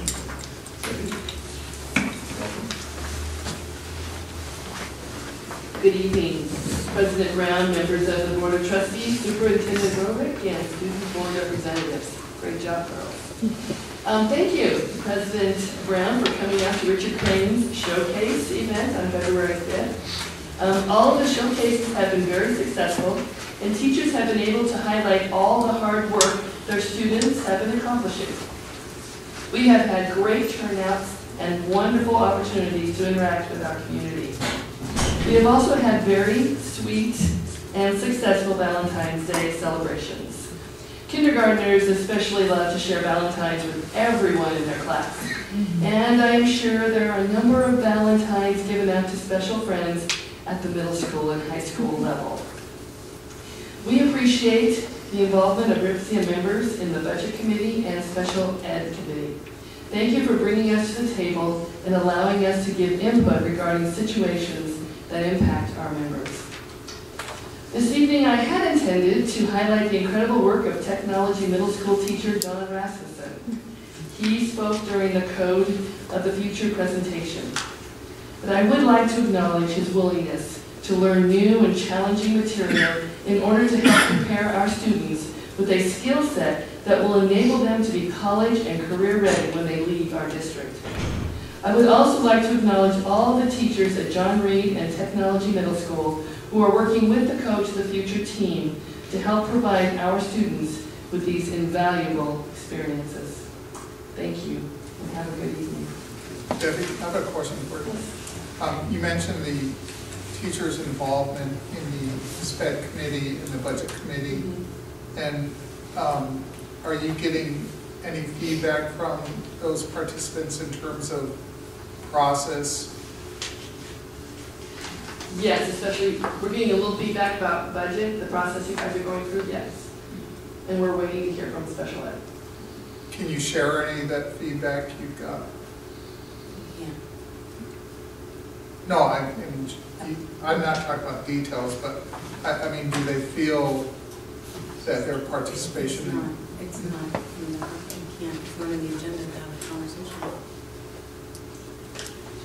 That's your greatest issue. Well, I think what Tim might be getting at is on those committees, we asked everyone to go back to their whatever group they're representing and share our progress type thing. So, you know, we just want to make sure that is happening. Right. Yes, they are bringing back the process. Okay. And, you know, and then if there are concerns with more information, Absolutely. Yeah. And thank you again for letting us have input. Okay. Well, it has to be that way. Yeah. Did you like Richard Crane's event?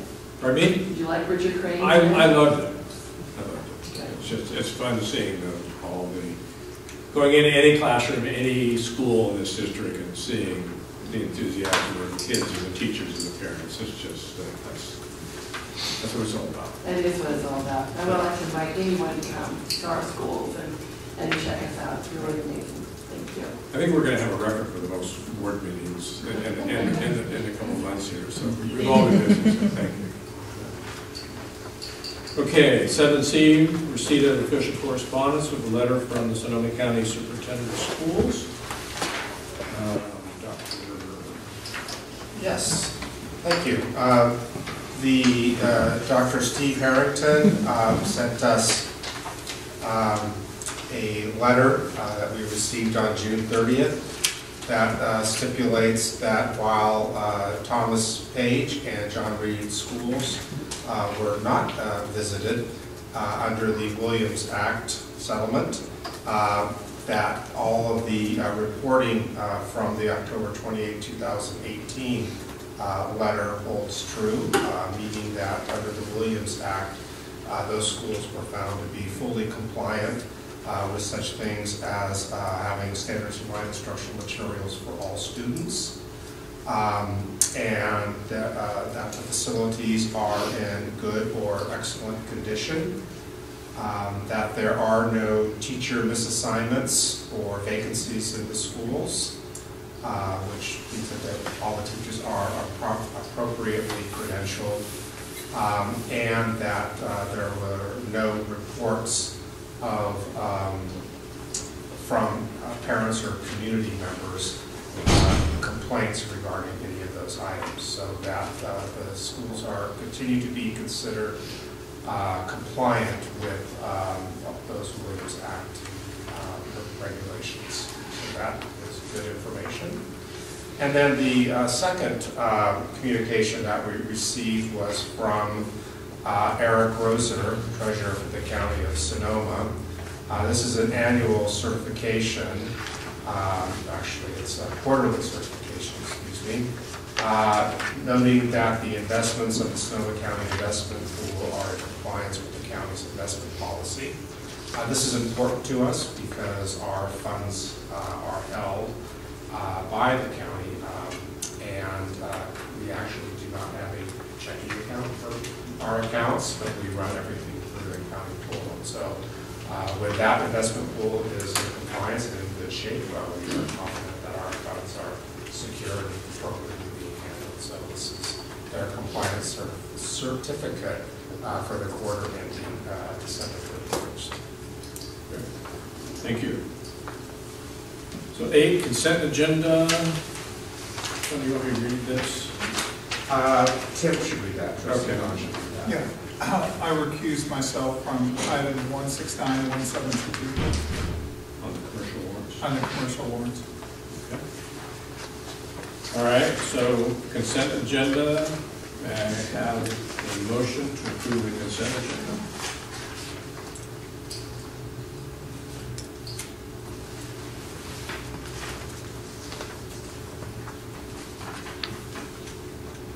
Somebody has to. I will make a motion to approve Okay. the consent agenda. Okay. I will second that.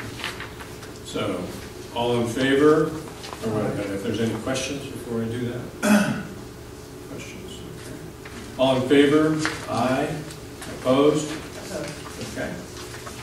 Then we'll go to 9A, school calendars. All right. Everyone likes school calendars. What's your voice back? I really don't need a microphone, but let's be honest. Okay, I want to thank everybody who volunteered to be on the calendar committee. Thank you, Mindy McKeon, for organizing this. We had representatives from RIPSIA, CSEA, and SCIU, and we came together and approved a calendar for the team to bring forth to the board. Basically, elementary, middle, and high school students will return on Tuesday, August 13th. For the Richard Crane folks, the year-round schedule, students will return to school on July 16th. And the last day of school for all students will be Friday, May 29th. We have 3 professional development days throughout the school year. The first 2 will be added to the start of school, and the one during the school year will be on November 1st. Questions? Can you go back to not starting till after Labor Day? Mm-hmm. Yeah.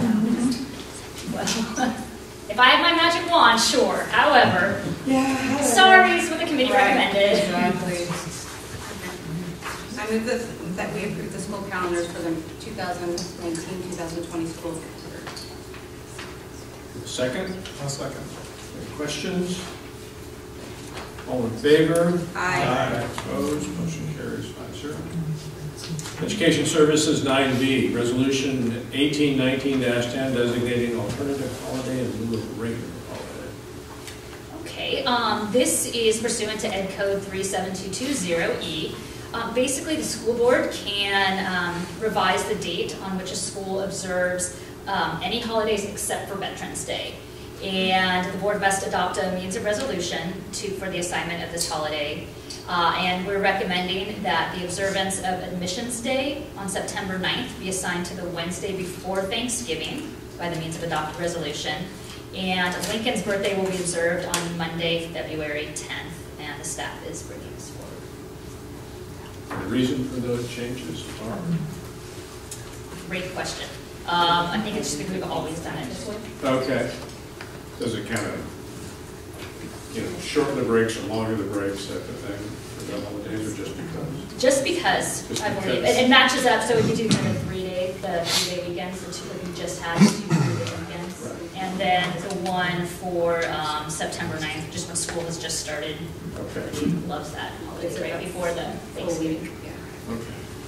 So at least the 4 years that I've been here, it's been the reason. I move we adopt resolution 1819-10 designating alternative holiday in lieu of regular holiday. Second? I'll second. Any questions? Okay. Do we just every year? Or they just think it's 10 holidays? A lot of things we have to do. Understand why we've changed everything. Okay, roll call. Trustee Brown? Yes? Trustee Chimino? Yes. Trustee Julie? Yes. Trustee Nahn? Yes. Trustee Littlefield? Yes. Okay, 9C, low performing students block grant. So we have received a grant in the amount of $685,000 for students who are not performing well on the state tests, the CASP exams. And these are the students that don't fall in the LCAP terms of the unduplicated pupils. So these are students who are not English language learners, they're not homeless, they're not foster youth. And this also goes to students who are not receiving special education services.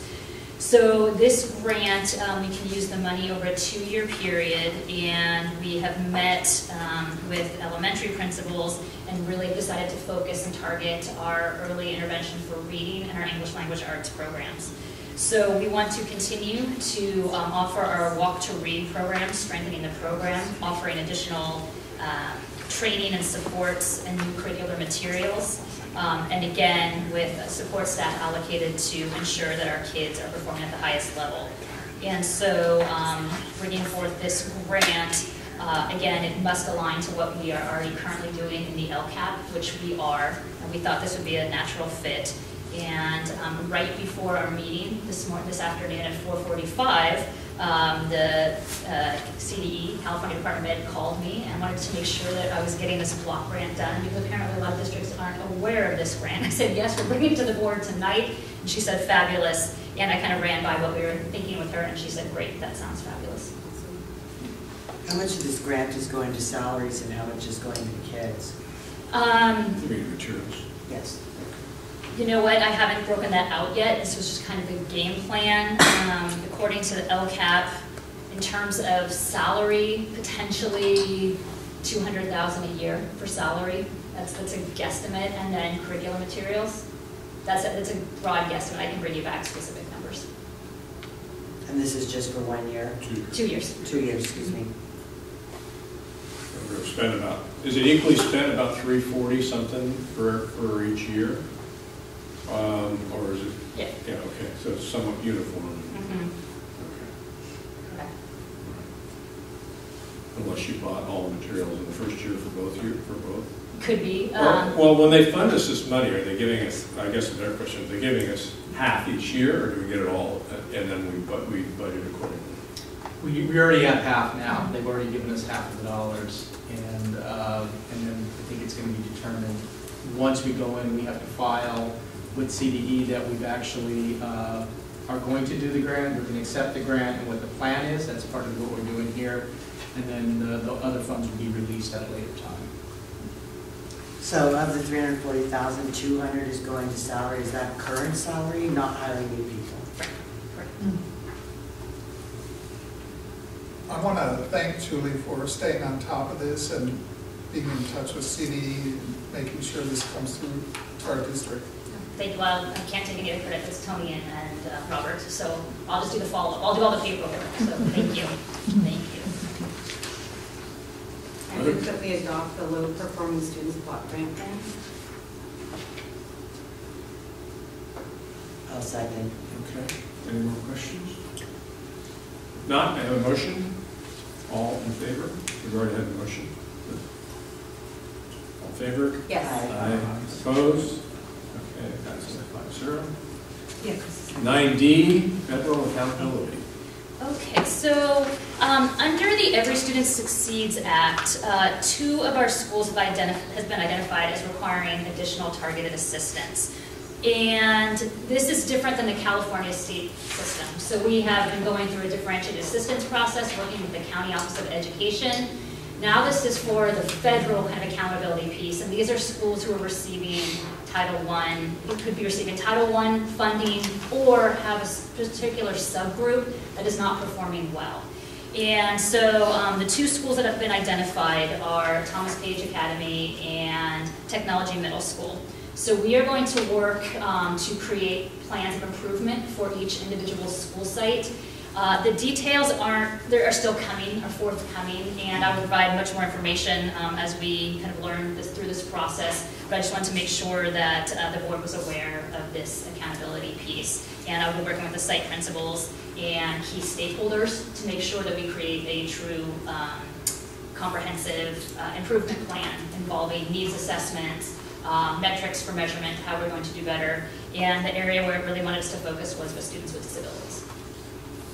So no funding, just directive? Correct. Correct. And this is just to accept and discuss?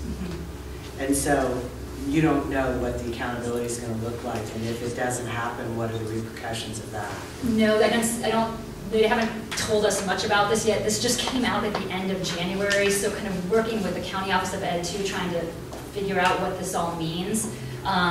It's been a little bit challenging trying to research everything as well. It's not providing a ton of information. They say there will be a template, and I think once we can get into the template, it'll be much clearer about what the requirements are. As we were at Robert and Julie and I were at an LCAP meeting at the county office some 3 weeks or so ago, and the individual who was presenting said that they were at a meeting the week prior, and this was rolled out with very little information and vetting from the state. And while we were there, I received an email with the notification that these 2 schools qualified under this assistance model, and that's all the information that we've received from CDE. And SCO is still not up to speed as to what the requirements will be, what the plan will look like, and how, or really, we haven't been given specific information as to why the schools qualify under this new federal accountability plan. So should this be a discussion item as opposed to an action item? Or? Well, it's really an information item. So I mean, how do we vote on something we don't know what we're doing? Yeah. Well, it's just that really we're not asking for to ask, it's just to accept it. Okay. And the information at this point. So it said action, so how do you call for it? Oh, yeah. Okay. That's just a typo, I would say. Okay. No, there is really no action that we're asking from the trustees for this evening. It's just, we've just learned about this. We really don't know what it means, but we want you to have the information that we have. Okay. This is under the new federal accountability system as opposed to the state accountability system, which is differentiated assistance, which we know were been identified due to some homeless indicators for our homeless population. Okay, great. Thank you. Any other questions? We'll go to 9E. We got our student representatives, but they had to go home and study the test. So, Julie, you've got it all. I get it. It's fun times. So I want to talk about our climate action resolution update. We met last week. I had students from Rancho Cotati High School and some input from Tech High students and 2 teachers, one from the ranch and one from Tech High as well. And one of the Credo presenters who came originally to bring the resolution forward. We sat down and we kind of talked about the resolution. A lot of questions were asked, and it was a very productive meeting. Just fun, again, to work with students. Very excited to be back in that arena. And the students wanted a little bit more time in terms of kind of looking through the proposal. Their recommendation is that the board does accept the resolution, which will be brought back in March. The biggest kind of piece was they really wanted to have the students take ownership of this. There was a club at the ranch who was very involved in environmental issues last year, and the teacher had left. And they were kind of getting their footing and getting a new club going. And so we had 2 representatives from the new club that was forming that were very excited, and juniors as well, which is a great thing when you don't lose the seniors graduating. So there'll be some longevity. And really tried to ask some good questions. The teachers were invaluable. And I thank Lisa Boutman and Scott McKeon for participating in this committee. And so the students will be coming. We kind of pushed back and said, where's evidence-based, things along those lines, and the kids want to do a little more research to make sure they were citing their sources, and they will be coming back at the March meeting for the resolution approval.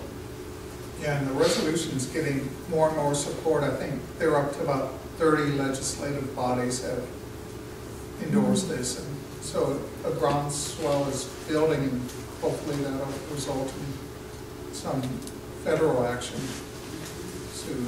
I guess that's the goal, is to use these local and state legislative bodies to build support on the federal level, right? Again, just the student awareness too. Really, it's just impressive to see the students wanting to take leadership roles and speak to the boards around county, et cetera, of concern for their future. So, great. Thank you. We'll go to 10A, ratification personal action report 1819 7A certificated. Questions? If not, may I have a motion to pass that or to vote on it? I move to ratify personal action report 1819-7A certificated. We're doing 10A. We're doing page 17. Certificated officials. 10A, I'm sorry. Teachers, staff members, etc. And a second? I'll second. Okay. Any other questions? Not all in favor? Aye. Opposed? Motion carries 5-0. 10B, ratification of personal action report 1819 7B classified. Page 22. I move to ratify personal action report 1819-7B classified. Question? A second. I'll second. Okay. All in favor? Aye. Aye. Opposed? Motion carries. Okay, opposed. 4-1. Okay, 10C, revised 2018-19 salary schedule for classified management. I have a question. Okay. Are we anywhere with the budget for this position and the rest of the staff? That information was being provided, planned to be provided at next Tuesday's facilities meeting. So we still don't know what that building's going to cost annually for overhead? I believe we have some information, but we did not. It's not the item that we have before us right on the agenda. So Tony, why don't you go ahead and give us the information on this item? Absolutely. So last month, January 15th, we brought a recommendation to approve the attached classified management salary schedule to include the new position of theater, facilities, and media manager. At the time, the trustees directed staff to return to this meeting with more information as to justify the creation of the new position. And I won't go over all of that. That's there on the 2 pages that are included in the action item here. I will just to summarize the tag building. It includes millions of dollars of new equipment that is highly technical and requires extensive training and expertise in its use. Without a person who is trained in the use of this equipment, the likely scenario is that we would have many people in there utilizing the equipment with varying levels of success or lack of success, creating frustration and confusion, and why isn't this working the way it was designed, which would have a negative impact on the various events that are hosted in that building. Having a person who is the point person for all of the productions that occur there, including those from the outside community that would rent the facility, to be able to maximize the use of that equipment to enhance any production from performing arts to athletics, would fully just be add to those events significantly, and not having the availability of that technology for those events would obviously make that less of a desirable venue for outside, even for home use. And so the staff is returning this item with the recommendation to approve, and so that we could begin the recruitment process for this position.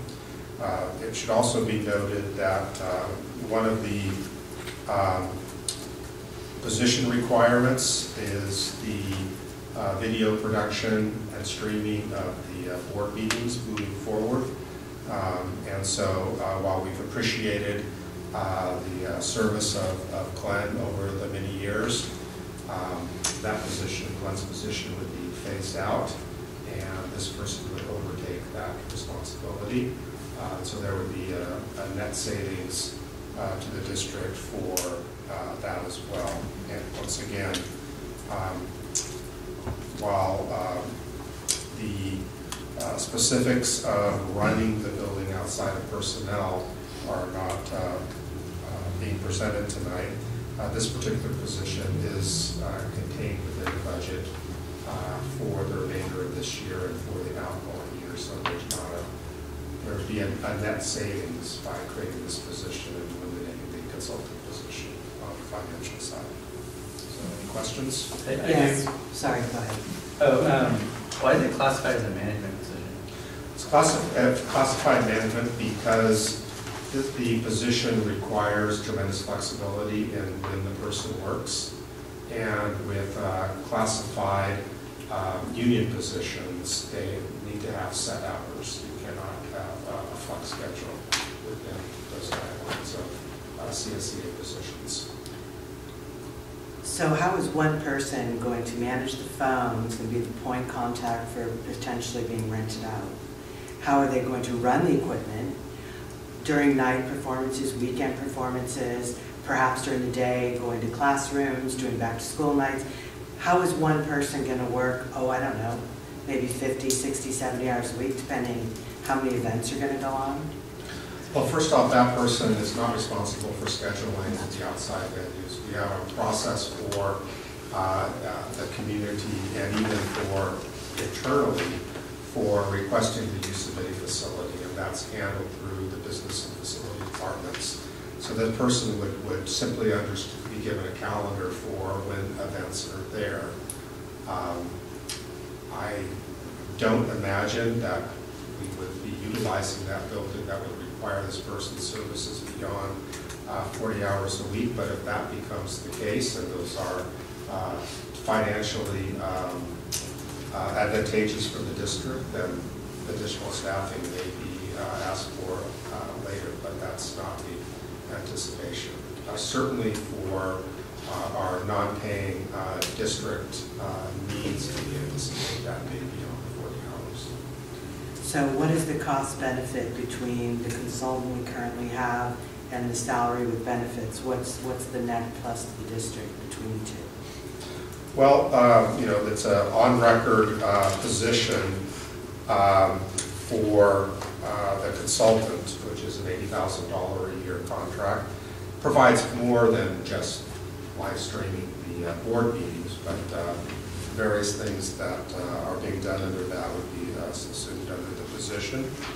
As you can see, the position is listed at level 8 on the classified management salary schedule, And the salary range for that position is $61,000 to $74,000 a year.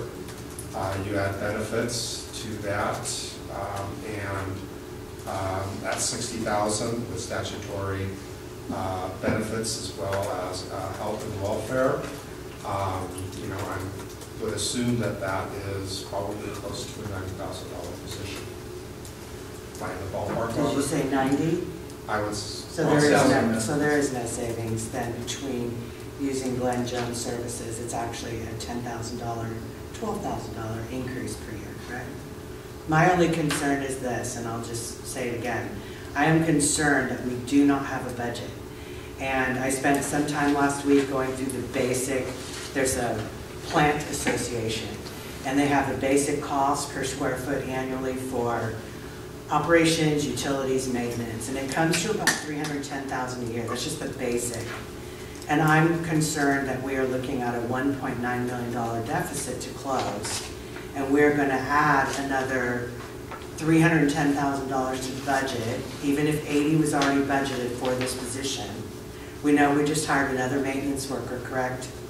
So how, and we may end up, pardon? Custodian.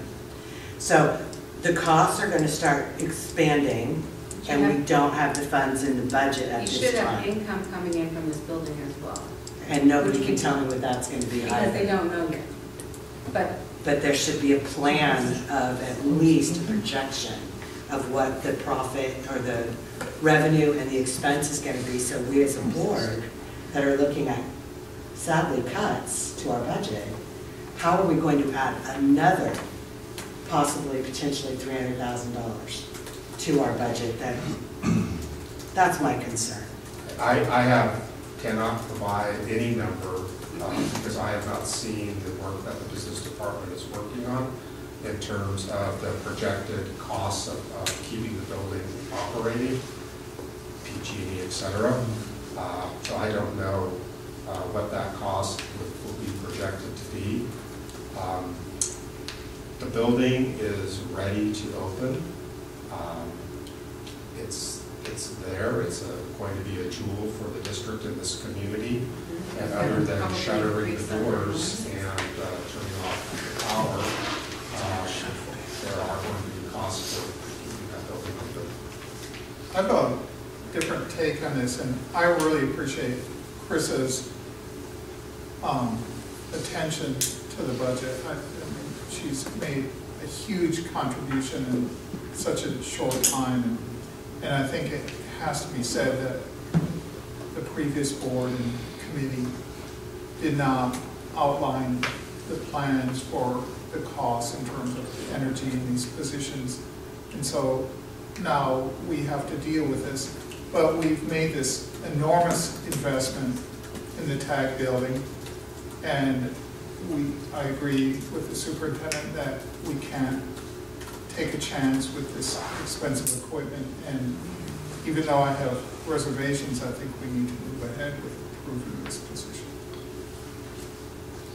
So the other thing, that one paragraph says all maintenance of the websites is going to go back to the IT department. And the next paragraph says that the staffing bandwidth of these departments is at capacity. So where are you going to find, if the paragraph before that says IT is going to be taking over the websites and working with all the different sites, managing those websites, where are they going to get the bandwidth if they don't have it currently? Well, my read of that is that they'll be able to assume those responsibilities within that full bandwidth. I know that the makeup of the website now is much more user-friendly, and there are responsibilities of the sites to maintain certain aspects of those. One thing that we will need to do is to ensure that we have a periodic check to make sure that those updates are being made. But I don't believe it's the intent that they would be updating the website to the degree that the old system, the old HTML required as opposed to the new platform. Okay, and then the last thing on the job description, it said that a college degree was preferred, high school diploma mandatory. So if we're talking about millions of dollars of equipment, we could potentially give this to just a graduate out of school who doesn't have the experience. The job description didn't say it needed what amount of experience, it just said those two things that I mentioned. Correct. And because it's not a position that requires specific certification, you cannot legally require a degree. Obviously, you're going to want someone who is well educated and has experience utilizing technology of this nature, and so we don't expect to put someone with limited education and no experience using complex AV equipment in this position. So this position reports to? This position reports to the Director of Facilities. To Josh Savage, right. So I'm going to share a little story with you.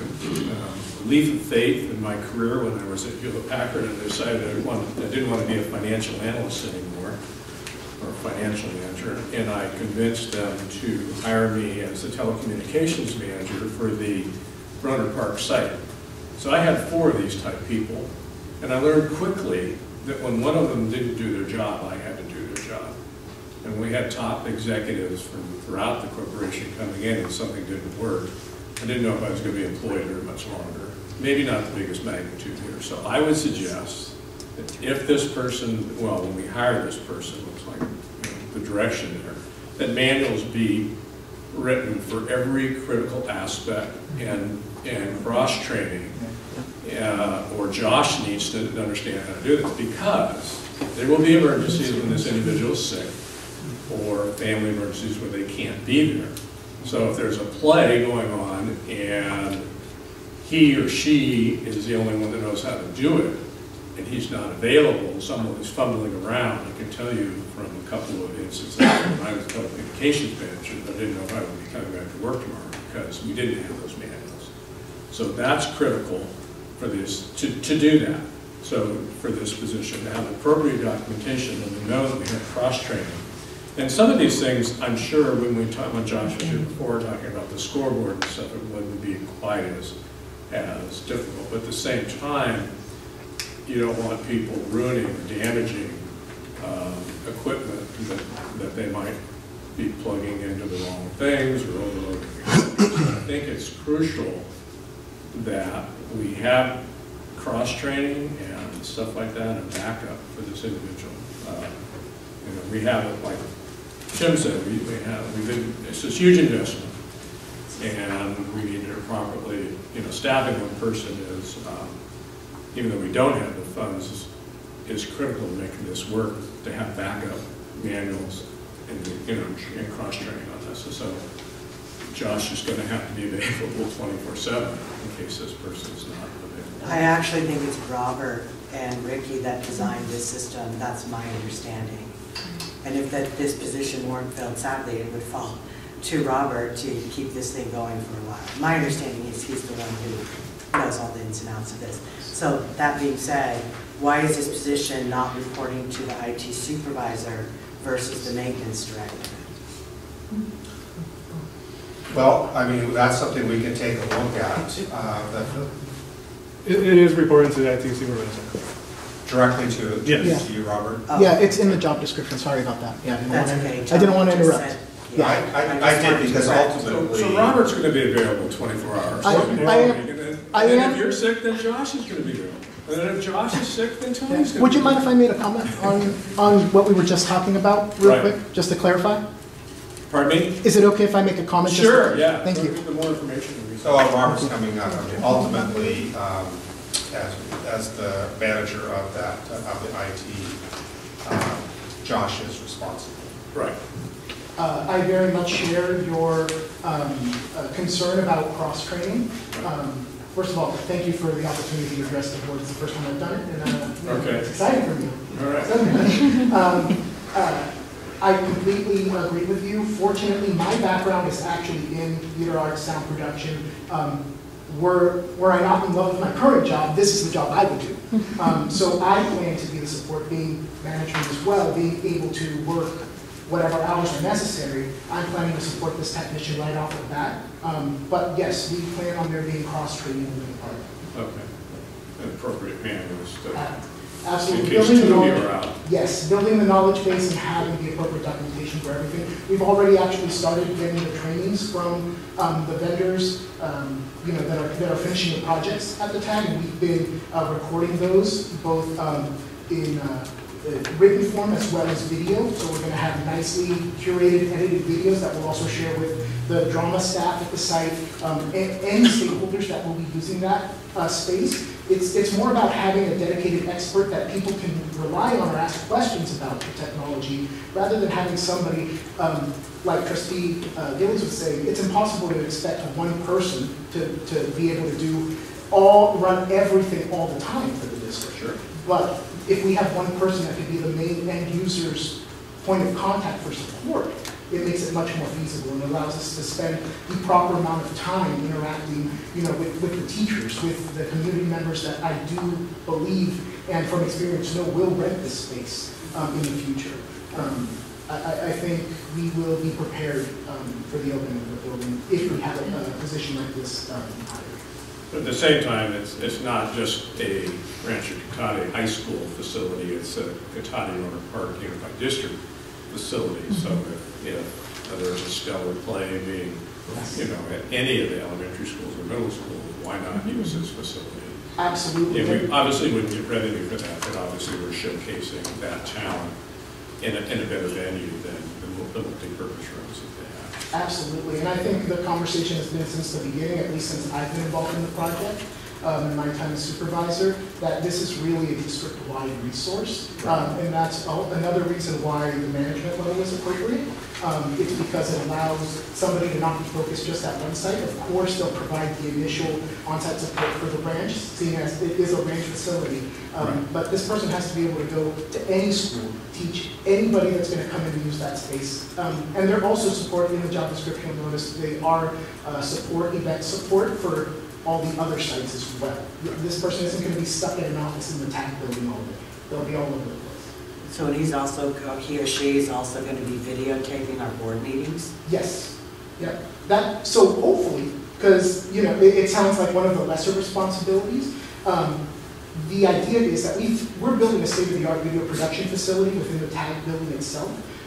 We went to KRCB and talked to their program director and figured out what they're using, how we can funnel our students in through their internship program, and then those students will have the tools to come in and record these meetings. Hopefully someday we'll move these meetings to the theater in the TAG building, where you'll have production, several cameras. The students can take on that responsibility, but for at least the immediate future, it makes sense to have a dedicated person to share that knowledge. So you're going to have better lighting for us, is that Every guy,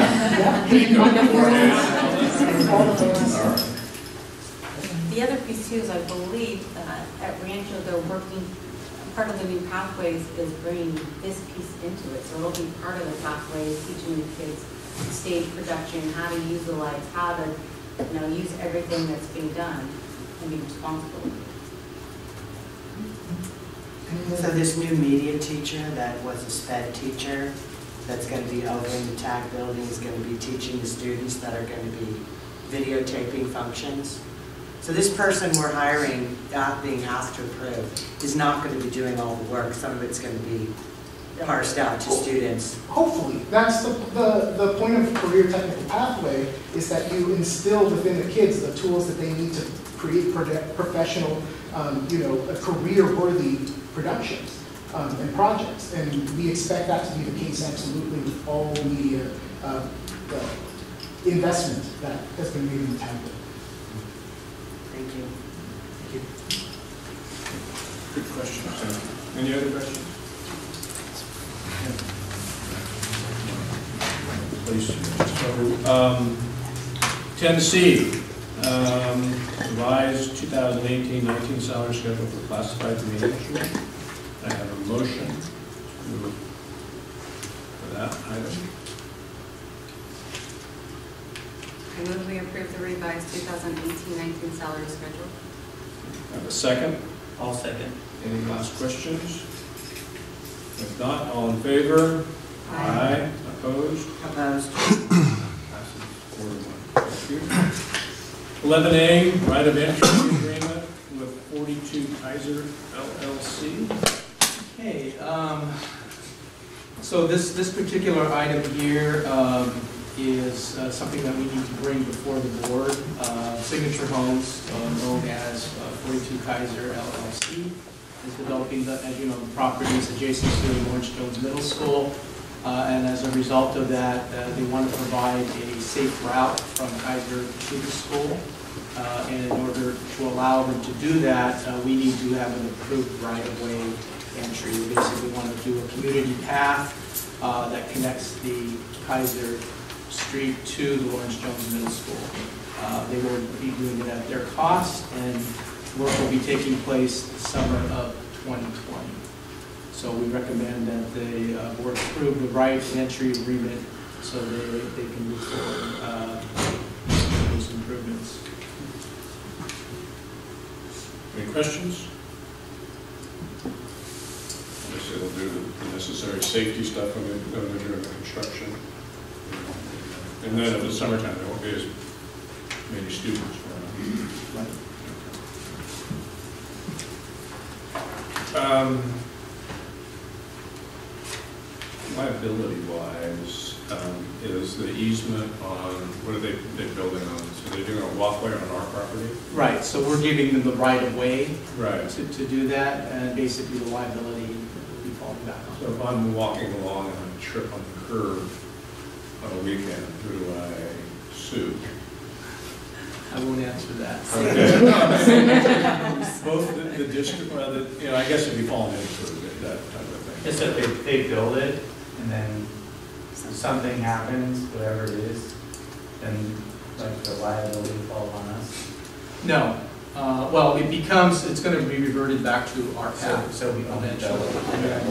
Right now, what we need to do is release that in order for them to get onto our property to do for that. the maintaining of it and making sure that it's safe on it. The pathway? Yeah. After completion? Yeah. Yeah, that would fall back on us now. Hopefully make sure that they do a significant job that doesn't have to be repaid in a year or something. I know. So, well, you can fix it only by going like my engineers. You go down 5 feet and put in compactable rock, and then you put your stuff on. So. Okay. Then you put water on it. Then you put water on it. And then with all the drainage, it doesn't move. All right. I have a motion for 11A, the right of entry agreement for 42 Kaiser LLC. I move that we approve the right of entry agreement with 42 Kaiser LLC. Have a second?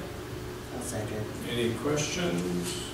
Not, all in favor? Aye. Aye, opposed, motion carries 5-0.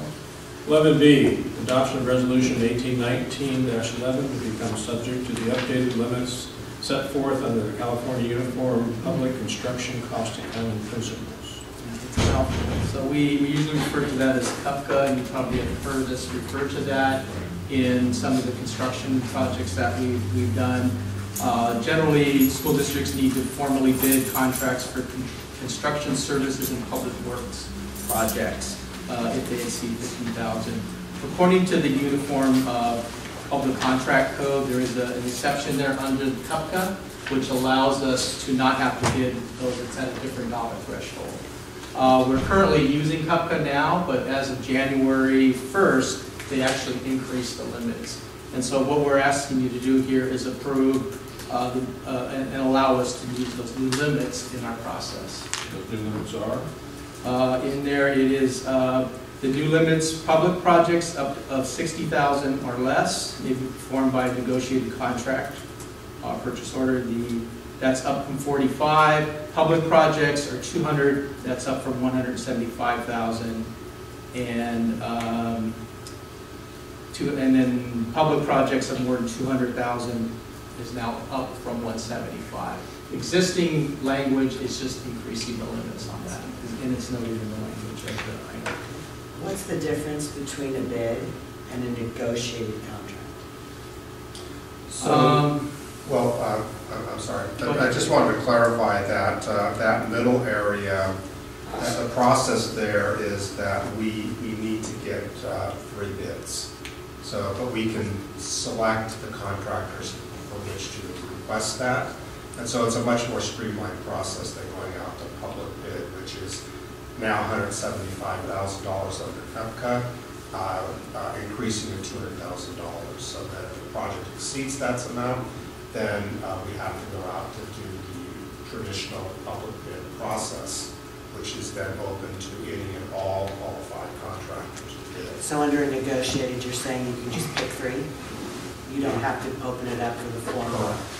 You can streamline that to go to 3 reputable ones you've got good history with, give me a bid, and you go with the lowest. If it's under 200,000 or 175 now. When was the last, do you know when the last time it went up? Those were June, in June 2016. This is the last time we brought a resolution to the board. So it's been about 3 years or so since it's gone up. Any change to the numbers since it's gone. Other questions? If not, may I have a motion to adopt resolution 1819-11 become subject to the updated limits set forth under the California Uniform Public Construction Cost Accounting Procedures. So moved. Have a second? I'll second. Any questions? If not, roll call. Trustee Brown? Yes. Trustee Chimino? Yes. Trustee Gillies? Yes. Trustee Nod? Yes. Trustee Wilkman? Yes. 11C, resolution of intent to convey a public utility easement to PG&E and to call for a public hearing. Okay, the item here in front of me. Okay, so PG&E is proposing to install a new gas line, basically our gas service from the Grone through the TPA, our Thomas Page Academy campus. And basically what they're doing is they're asking us to do now is that we basically, it's going to be a 2-step process is what they're asking. First one is what we're doing tonight, and that is to adopt the resolution. The second step to that would be at the following board meeting, the March 12th, 2019, we would do a public hearing on that. So it's basically a 2-step process, and it's going to allow PG&E, basically they'll come in and do a repave of the areas that they have to tear up. And they're going to accomplish this during the summer of 2019 while school is out of session. So it's just a 2-step process that we have to do that allow them to go onto our property and to do this work. So this gas line is supplying who? It is,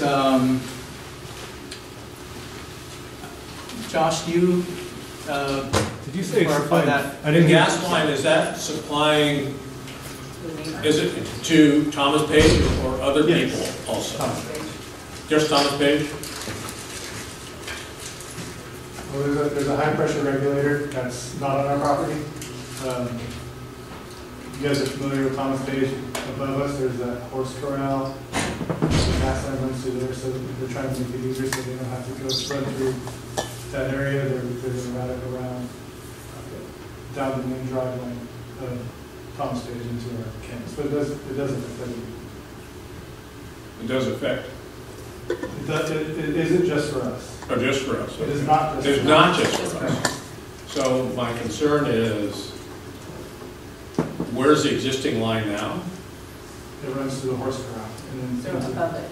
Above it. Above us. So are we risking any risk, or is there more risk by moving that gas line through the campus versus being up in the horse corral? No. Even in the event, how deep, even in the event of getting broken? So where are they I guess the meter or the high pressure thing, are they moving that closer? I'm just concerned about going, through the school. So the high pressure regulator, it's not on our property. All I know is that they instead of running the line through the horse corral, they want to run it through the driveway. Yeah. Question: why is PG&E? He's a maintenance. It's difficult. It's difficult to get to. Just he's a maintenance. So where are they coming from? Where are they pulling from? Is it From the electricity drone. line from the back or from a drone? Okay. It's easier to access it under a driveway, a parking lot, and school than corral. Then probably a hillside where you've got animals still holding on.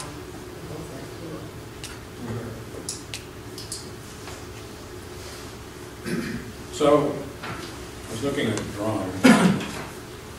So are they going to kind of go through the access road on the side, where I know the corral's up above, the hillside comes down. So, all right. I'm just concerned about Do you safety. have the drawing there? Pardon me? Do you have the drawing with you?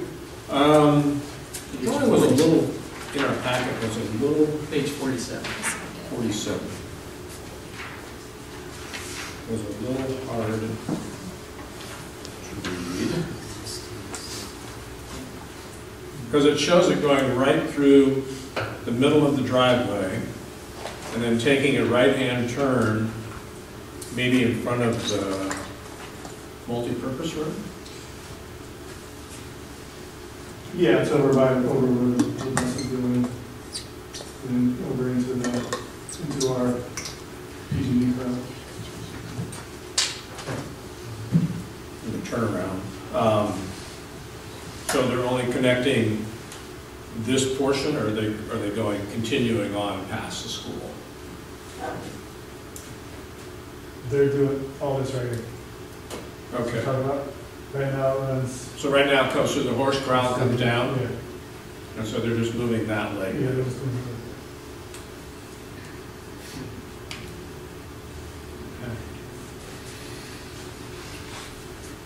Just with the gap lines blowing up in different places, I'm sure they'll do the appropriate safety. That's going to be buried like 4 or 5 feet down. Yeah, I mean, PG&E's going to follow all the protocols. And then how long will that be out of service? Do people access that road for sports and stuff in the field behind during the summertime? Thomas Page, no. That's why we're planning to do it in the summertime, so that doesn't affect anything. Okay. The length of time? It's going to be like a 2-week, maybe like a 2-week window. About a 2-week window? Yeah, we'll probably do end of June, beginning of July.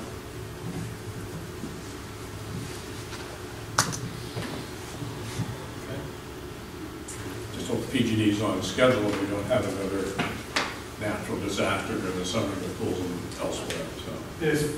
If something happens with their schedule, then we'll make sure that they do it. Then it goes next year, next summer. Until either winter break or winter break, we have a 2-week period, or Winter break when it's raining in the weather. Okay. Yeah, we won't let them do it. Okay. Well, we couldn't do it during the school. Questions? Other questions?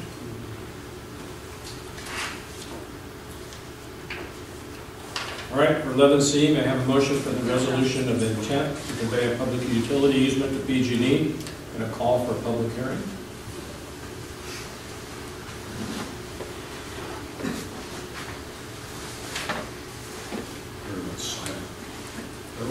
No one wants to say, I don't want PG&E. I will go ahead and make the motion to approve the resolution to intent to convey a public utility easement to PG&E and call for a public hearing next month. A second? All second. Okay. All in favor? Aye. Aye. Opposed? Motion carries 5-0. Thank you. Okay, roll call. Oh, yeah, it's resolution. But it's not, is this a resolution of intent or is this a resolution? Because they don't have a resolution number. What is it? It says resolution of intent to convey a public utility easement. That's for PG&E, right? Or not for us? There's a resolution of the item. The resolution is there with a number on it, and it is a resolution of 12. Okay. All right. My bad. Roll call. Trustee Brown? Yes. Trustee Chimino? Yes. Trustee Gillies? Yes. Trustee Nahn? Yes. Trustee Goldstein? Yes. Okay. We'll go to 12A, fiscal update and planning. Discussion item. So I'll begin with a little bit of a background, or just a little bit of a summary of the work done by the Budget Committee to date. Ask Robert to join in with any other information he'd like to provide. We also have two board representatives, President Brown and Trustee Gillies, who are part of this process, and they have information to fill in as well. So the Budget Committee has met twice on January 24th and February 7th. At these meetings, we reviewed the basics of California school finance and provided an overview of our own budget and getting into the reasons for our current deficit.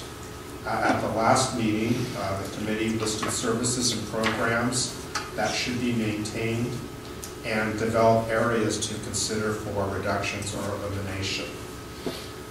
At our next meeting, which is this Thursday, February 21st, we will return to that initial list that we created, as well as preview areas that staff will recommend for savings. Our goal for this meeting is to continue this work that will culminate in specific recommendations determined at our March 7th meeting and then presented to the governing board on March 12th. So anything else would like to add? Pretty much sums it up. I like this report, so thank you. Very thorough. Okay. Skipping down to development update. In December, the district collected $700,983 in developer fees. The county also billed us during that month for the collection of fees in the amount of $11,153. Excuse me, Tony, that's partial tax. I'm sorry. I put that under, I misunderstood our conversation.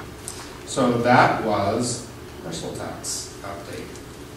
Thank you for correcting my misunderstanding of our earlier conversation. And then for facilities, at Tech High School, the former Waldo campus, Wright Contracting is continuing with wall framing and electrical rough-in and looking for any open window to work on the roofs. Might get a little bit of time this week since it's been raining so much. Also, the playground installation at Evergreen and John Reed will continue. As part of the project, we're relocating playground equipment to those two sites. At Lawrence Jones Middle School, you may have driven past the middle school recently and you've seen that the structural steel is up, and Alta Construction is currently working on framing and bringing 2 sets of restrooms up to code. And finally, at Branch Cotati High School, we're at the TAG building. Punch list items are underway. Flooring in a couple of rooms was delayed, and Wright Contracting expects the flooring to arrive the first week in March. The weight room equipment and flooring will arrive in another week, and furniture is scheduled to start arriving on March 6th. And we are, at last word, still on schedule to take possession of the building on March 24th. And I'd like to, on the last item here, the enrollment report, I provided the trustees with an updated monthly enrollment for January 31st. What had occurred is that the 15 students that are housed in independent study and home hospital were spread back across the various school sites. And so this update separates those students out so the board can compare apples to apples with prior reports, meaning that those students have been put out. But in total, We are down 9 students at the January count compared to the December count. However, 18 students graduated from El Camino in December, so that if you subtract those kids out, we had a 9-student gain otherwise. I like how you added this on here too, so thank you. So, a couple of questions. K through 5, or ETK through 5, we gained 11 students there. And then at Monte Vista last month, we didn't have 17 in the special day classes. And now we have 17 this month. Yeah, that was an oversight on the previous report and how we were getting the information from the sites. There is 17 SDC, so it did not change the overall total. Okay. But how it was distributed and the classification of SDC. I've got the curriculum here, so I'm holding all the pieces. It's on there now. And then something that doesn't seem to ever happen, first time, Tech High lost 5 students? Correct. So are we trying, because we talked about people moving away and et cetera, so when I'd like to see that, why did those five students' families move away? Or are they going to their schools, or it's kind of highly unlikely that you leave mid-year type thing. It's harder for parents and students to leave during the year. In March, our open enrollment period ends at the end of this month. So in March, we'll bring a report to the board regarding the success of that effort. And at that time, our Director of Student Services, Matt Marshall, can also provide the board with an update on his efforts this year. New to our practice this year is actually doing exit interviews with families when they leave our district and getting information as to why that's occurring. And so we'll bring the board update on all of that. And we haven't been 100% successful in getting that information back from every family, but we've gotten quite a bit. Okay. And so that can help inform the trustees in terms of the reasons why students are leaving our schools mid-year. And we're also doing that same outreach that we could get transfer requests out of the district while you're thinking of leaving. And we're also collecting that for students who are coming into the district while you're choosing the district. So that seems to be like an opportune time to bring the data to date on what we've been collecting this year. Right. Then just the other, the students are shifting around. Last month we had 38 seniors at El Camino that we graduated, was it 19? 18. And if you look at their drop in the years, it's only went down 3, and that's because we have some seniors that fell behind, and the seniors last month at the ranch was 336, now it's 315.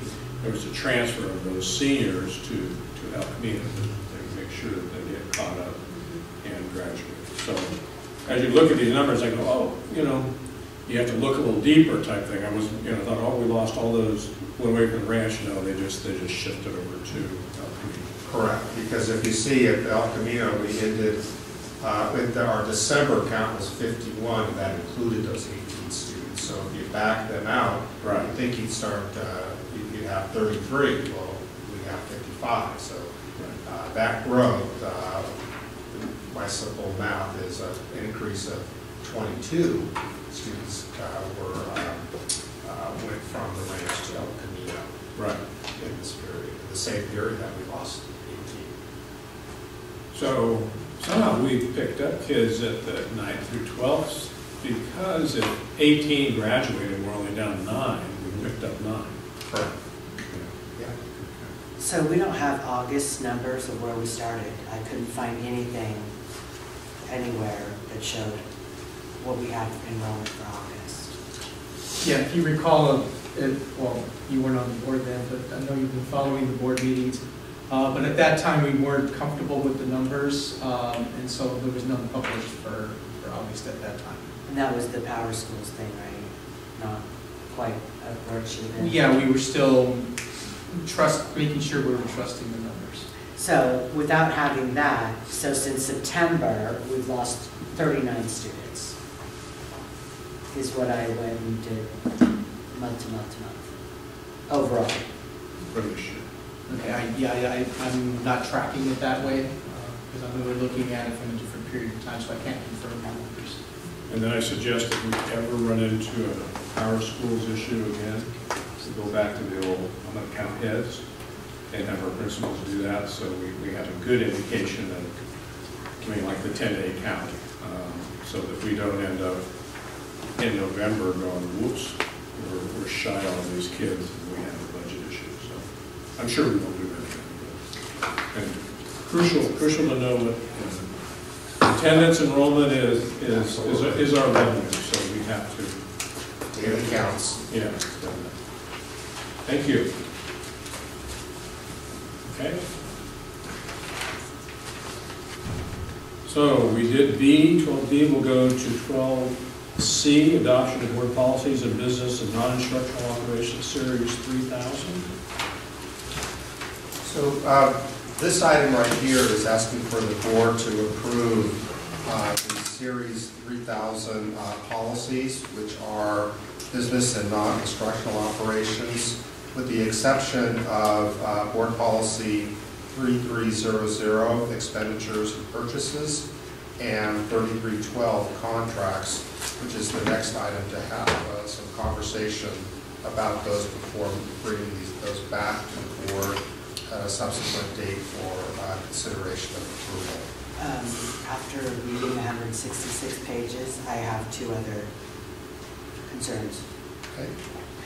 One is the procurement of technological equipment. Same thing, it says rather than seeking bids, the district may use competitive negotiation. And I think that you talked about clarifying what that meant. So that means that you could pick someone, say DGI, and just go spend under $200,000 and you wouldn't need board approval, you would just negotiate that? It would require board ratification, but not prior approval under those guidelines. Unless we discuss it in D. I'm sorry? Unless, well, in D, we're going to discuss limits and training purchases and stuff. Okay, and then the other one that I have a big concern about that I want to pull is 3580 regarding district records. And I don't know how we're going to address the deletion and destruction of district emails and how that's going to work. But I think we need to address that those become permanent record for some period of time greater than the 180 days that are here. I just don't think that's long enough to keep emails. So do we have, I was on a committee for the city of Santa Rosa for 4 years, a task force, and legally, there are documents that you have to keep forever. True. As a public organization, there's documents that you keep for 7 years, some you keep for 3 years, et cetera, et cetera.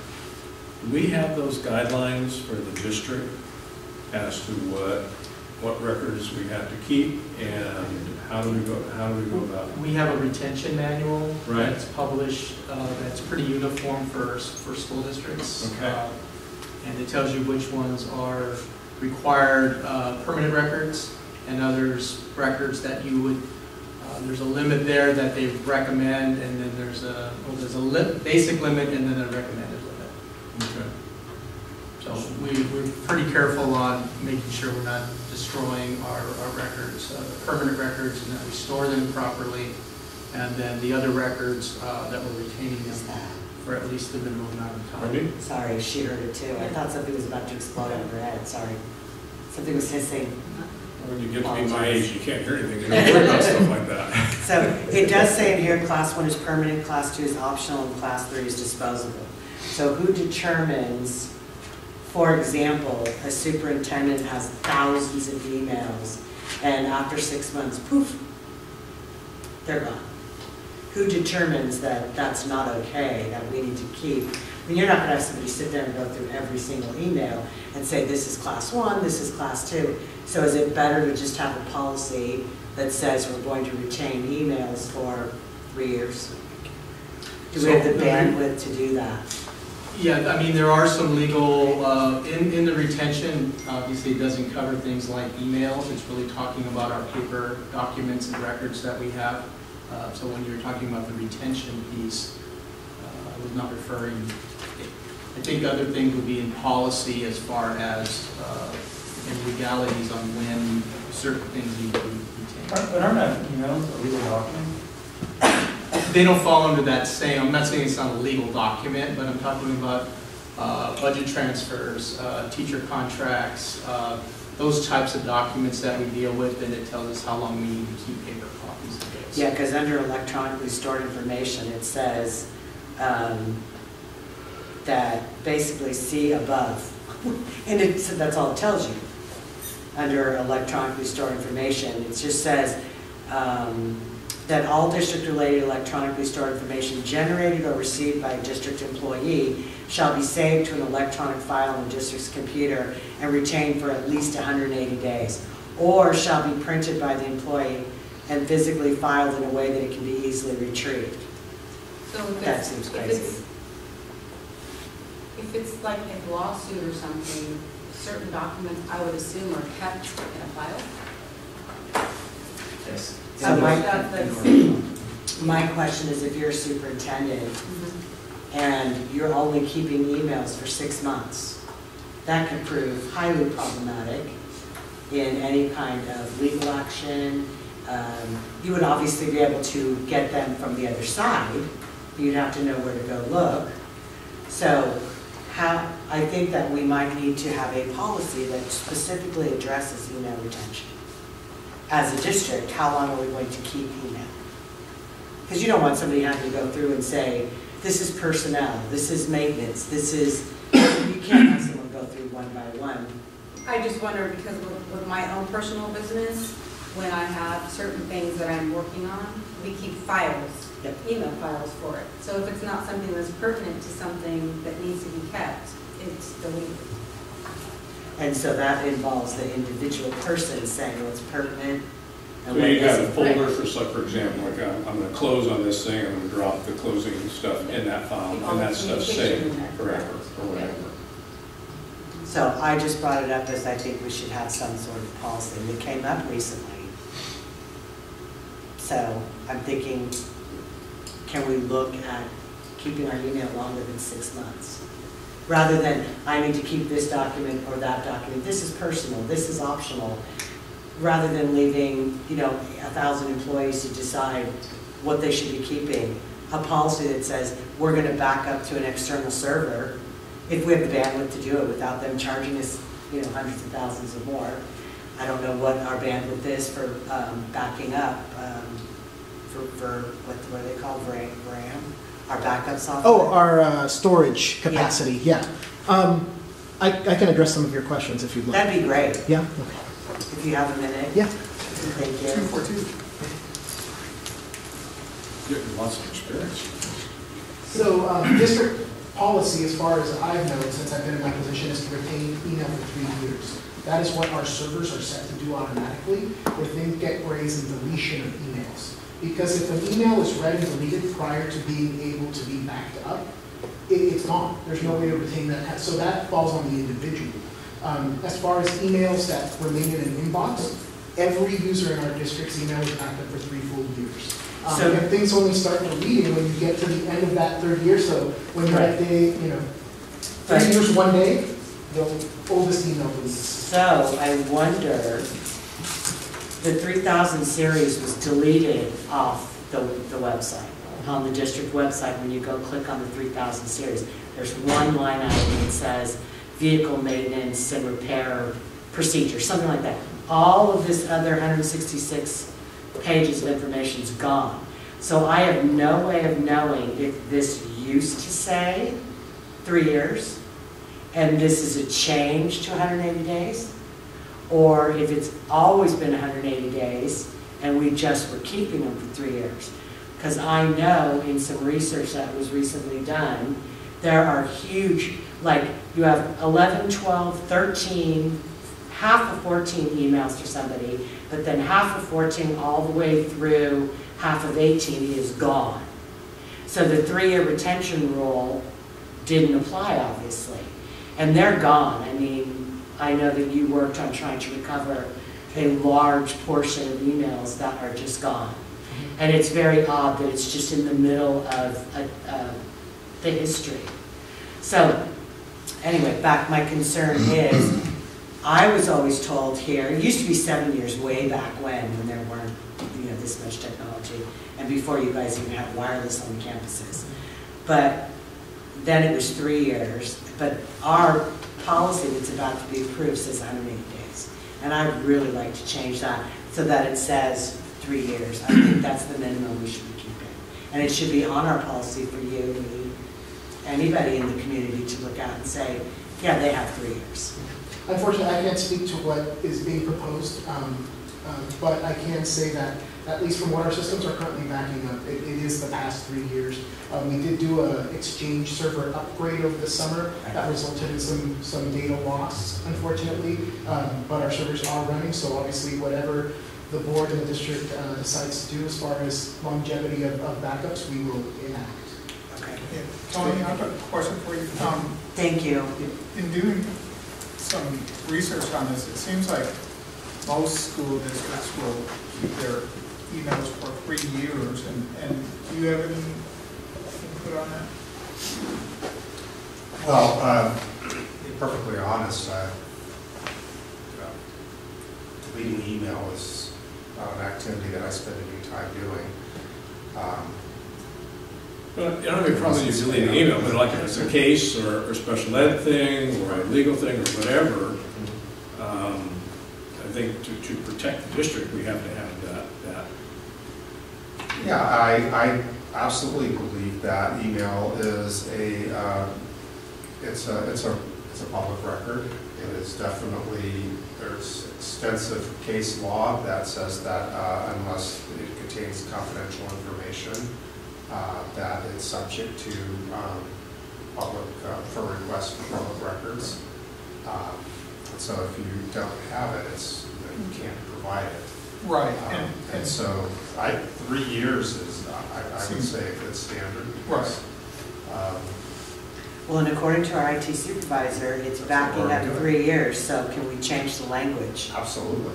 In the policy to reflect what we're So doing? that language right there under electronically stored information, this policy, a motion could be made in approving this, that it strikes 180 days and it says 3 years. And then we would amend that part of the policy when it's uploaded and sent to CSBA. Right, and I think we need to make that motion because we don't want capricious acts made that put the district at. Are we okay making that tonight since we've been discussing this, or do we have to bring it back? No, you can make a motion to amend any. Okay, I just want to make sure that any we're kind of diving down way into the weeds here, so I just want to make sure that we're. I'm curious, does it state anything where you have to use your CRPUSD email address? I'm sorry, say that again? Does it state that you have to use your CRPUSD email address? No, it just says any employee to whom a district-owned computer, it just goes on about that. But I think public records goes anywhere. Yeah, it's still a public record. Right, even if you're using your personal email, right. it could still be subpoenaed. Yeah. Or requested, either. Right.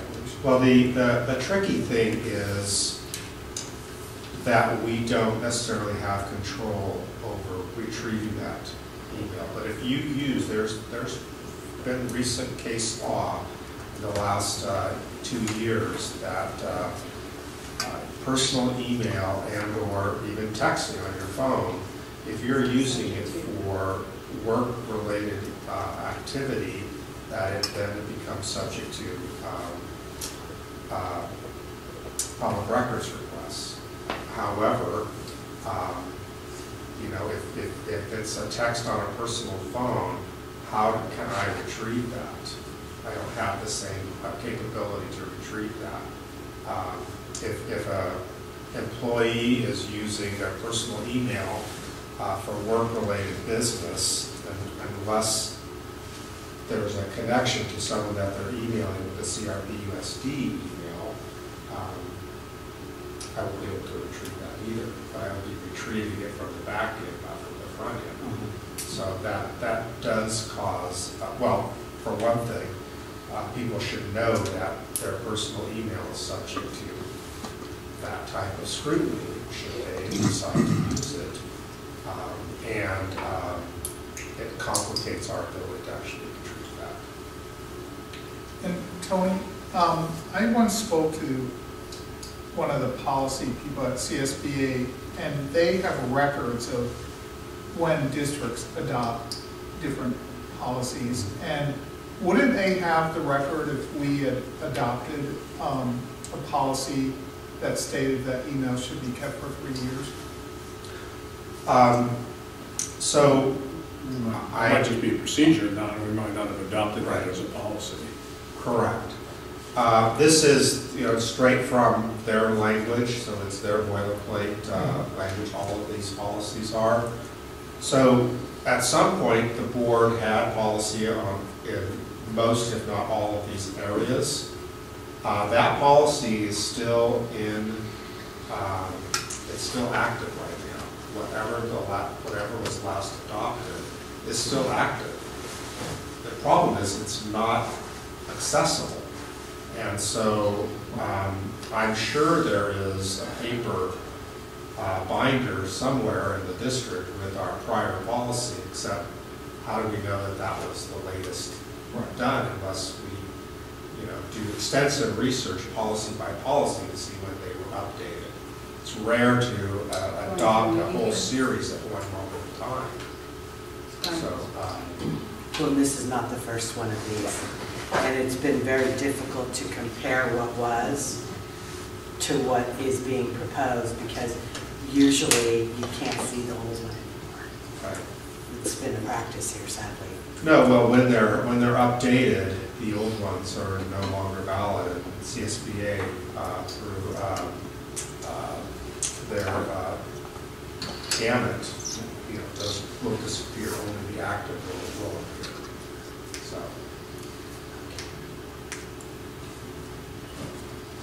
We're going to change that. Someone has to make a motion. Yeah, I make a motion to change the 180 days to 3 years for retention of emails. Second? I'll second. Questions? If not? So, Well, I would suggest that a motion be made to approve the policies that have not been excluded. I know that AR 3311-4 procurement was there was a request to set that aside as well. Yes. I don't know if maybe part of it could be held. That conversation could be held now or on the next agenda item. So.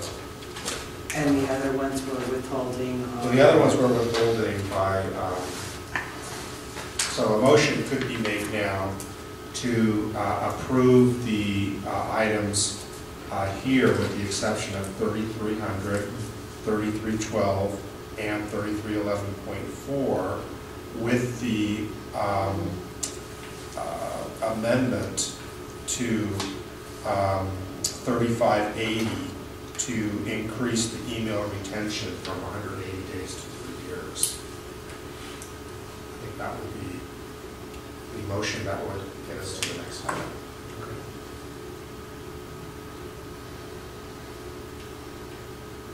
Okay. I recommend that we do that motion just as you said. Okay. A second? I'll second. Okay, so what we're doing now, when we vote on this, is voting for the adoption of the board policies of business and non-instructional law, 3,000 minus that one, and the other two. Correct. For next time. So all in favor? We're going to have a motion in a second, right? You want me to second? I need a second. I'll second. Okay, second. So all in favor? Aye. Aye. Opposed? Motion carries 5-0. So then we'll go. Did Trustee Wilkie vote? I didn't hear it. So are we now, where are we? We are on 12D. Okay.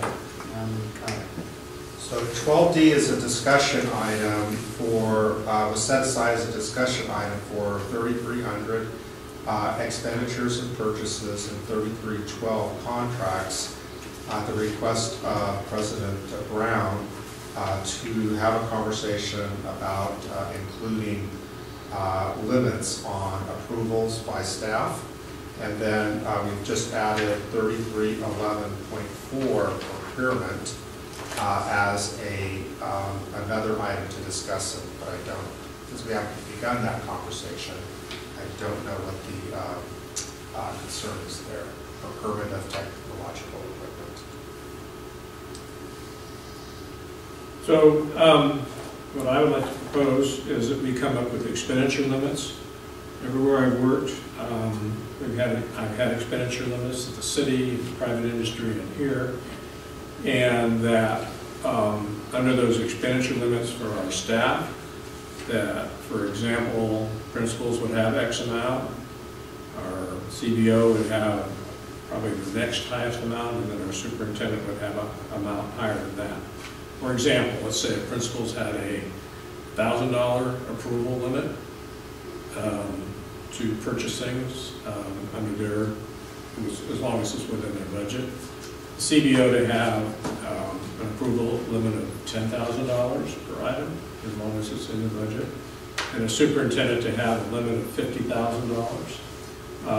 And those limits being that they don't have to come to the board. So in other words, if a principal were to sign something and it's over their limit, the CBO could sign up to 10, the superintendent could sign up to 50, and anything over 50 has to go to board approval prior to going to contracts. Okay, that's my suggestion. Yeah, this language in here that all purchase transaction contracts shall be reviewed by the board, but the caveat is that Board Policy 3140 requires that all contracts and purchasing transactions shall be reviewed by the board within 60 days or otherwise provided by law. So what we've had happen in the past is a contract by the former CBO for $1.5 million was signed, approved, entered into a contract 3 weeks before the board ever saw the contract and had a chance to approve it.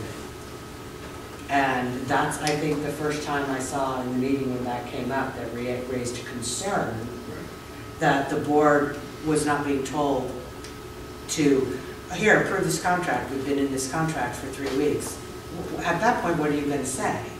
You're not going to approve it, but you've already entered a contract with the vendor or whoever the case might be. That could pose a serious problem if the board said, we don't approve this. So I think part of what Leff is suggesting is that we try to head that off and not put ourselves in that kind of situation. Well, that's, I would hope, is an extreme example of that type of practice. I don't have any information. Last summer, we spent over $1 million prior to board approval, which was needed, but I would just like to get board approval before we spend $1 million to upgrade John Reed as part of the move from Walton. And a lot of that stuff happens. I'm not saying that we are going to deny those contracts. I just think the board, as managing our $68 million budget, needs to see stuff in advance. And if we have to have additional meetings for that kind of stuff, we'll have to do it. But I feel much more comfortable in having knowledge of transactions before as opposed to after.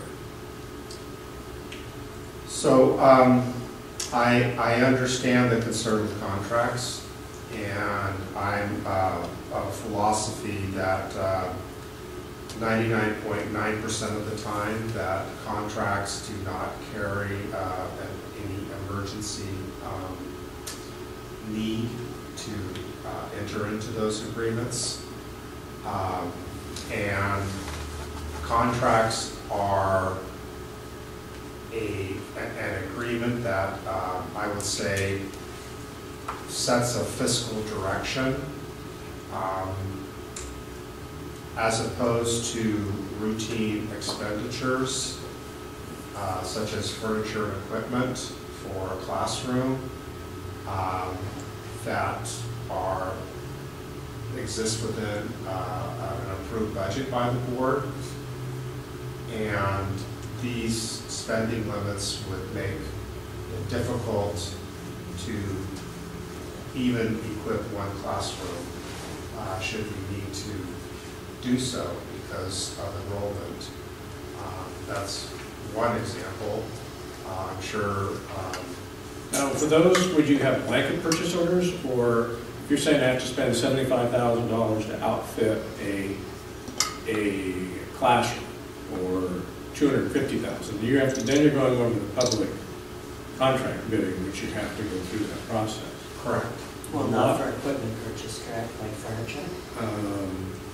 I still think. Oh, you would? Yeah. You would, Yeah. yes. Yeah. The CUPCA oversees all types So of at what point does the board know that you're going to spend $200,000 on something? I'd rather to know, okay, we're bidding this stuff, here's the stuff beforehand than after the fact, because, you know, just to another eyes to see the bids. You know, who's making all those decisions? So, well, ultimately, it's the superintendent's responsibility to oversee that. It's the CBO's responsibility to be tracking and understanding those purchases that are going on a daily basis, and hopefully conferring with the superintendent when you're getting into those large dollar expenditures that they are recommending based on need. Honestly, I agree with your concern, and to the degree possible, feel that it's important for the trustees to have a say in how our dollars are allocated and expended. I'm just not sure that those limits would, where that might handcuff us. And so I would ask that, this is a discussion item, obviously. Sure. Right. And that staff be able to work on that and return the conversation in terms of whether or not that's a workable limits, or if there would need to be something embedded with there that gave them some process to exceed those. In an example of, it's 2 days before school is starting and enrollment's looking positive, and we need another classroom to be opened up at John Reed, and there's nothing in there for students right now. We need to jump on that rather than wait until the next board meeting. So I wouldn't want to put us in that type of position. But I do agree that to the degree possible. That's when a blanket purchase order is approved at the beginning of the year. That could be set up for classroom equipment. And we could discuss the possible vendors at that time and pricing.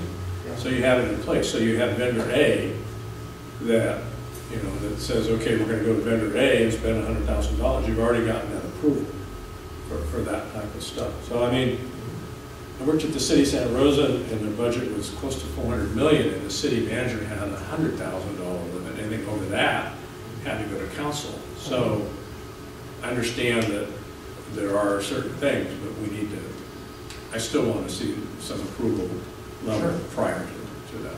Sure. Well, if you want to bring back other limits and discussion on that, I don't like that. Okay. So I think given those parameters that we will put our heads together and take a look at that.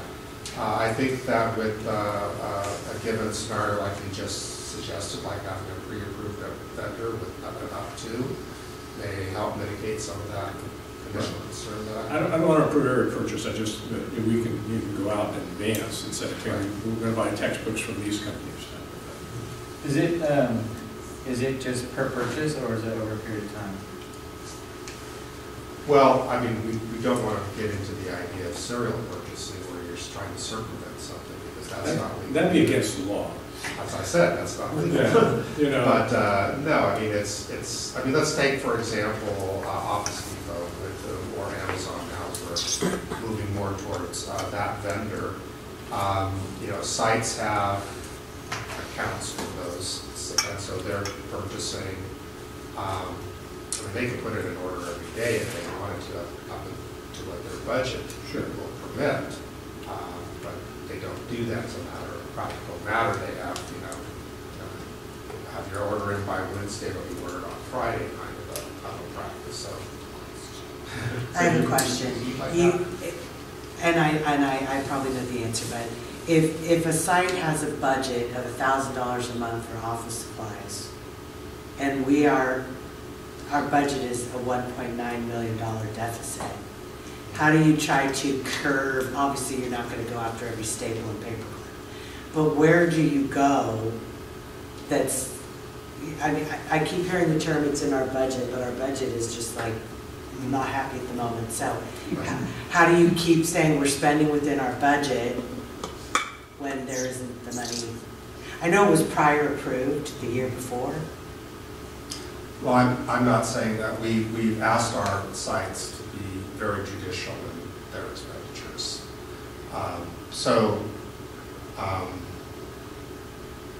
I'm just talking about a practice in terms of responding to Joe's question about, do we make multiple purchases from the same vendor? Office Depot would be an example of where we do. We're not going to make one order and expect that that'll cover the supplies, and the teachers have to figure out every little project that they're going to do all year long and order in August. That's their only opportunity. But depending on the practices of the site, they may have a weekly or monthly opportunity to use those supplies. I just want to say, I think we don't want to like go to the other end of the pendulum, you know, and go from these $1 million contracts being approved without board approval to hampering your work. We want to find somewhere in the middle and of those two extremes. I appreciate that. So staff will return.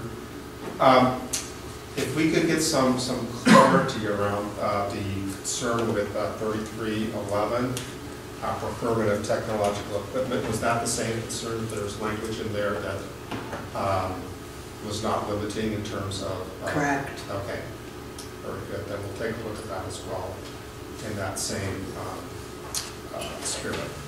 Thank you. Okay, on to 12E, vote for the representative for CSBA Delegate Assembly. The governing board has received CSBA's delegate assembly. I'm trying to pick that up right here. We have one choice. Other than nominating your own individual. Oh, okay. You can nominate your own individual, but there's only one person. Does anybody want to be nominated? I don't think so. All right, so should we go ahead and vote for the one representative that we were given? A motion to vote for the individual. I'll make the motion to vote for representative of CSBA's delegate assembly. A second? All in favor? Aye. Opposed? Motion carries 5-0. 12F. Anyone have any energy left? Well, I know there's going to be some robust conversation here ensuing. I did have, and this is an opportunity now just to be clear of the action that's being taken. The action that's being taken is for the board to select their the consultant that they want to enter into a contract with for superintendent search services. This is not the approval of a contract. Hopefully we can get those details worked out and a contract in place by next Tuesday at the facilities special board meeting and have that as action item for the board to actually approve the contract for our services. And I heard a couple of things today that in the interviews that I just wanted to clarify with the board before they begin their deliberations.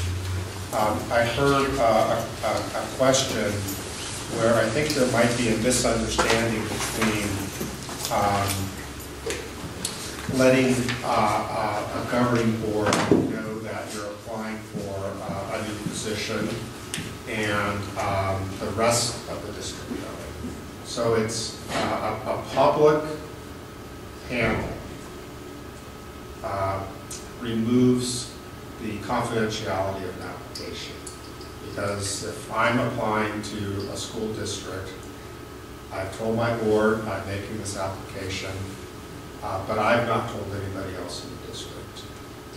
But my employer knows. It's a private process, meaning I'm only interviewing with the school board.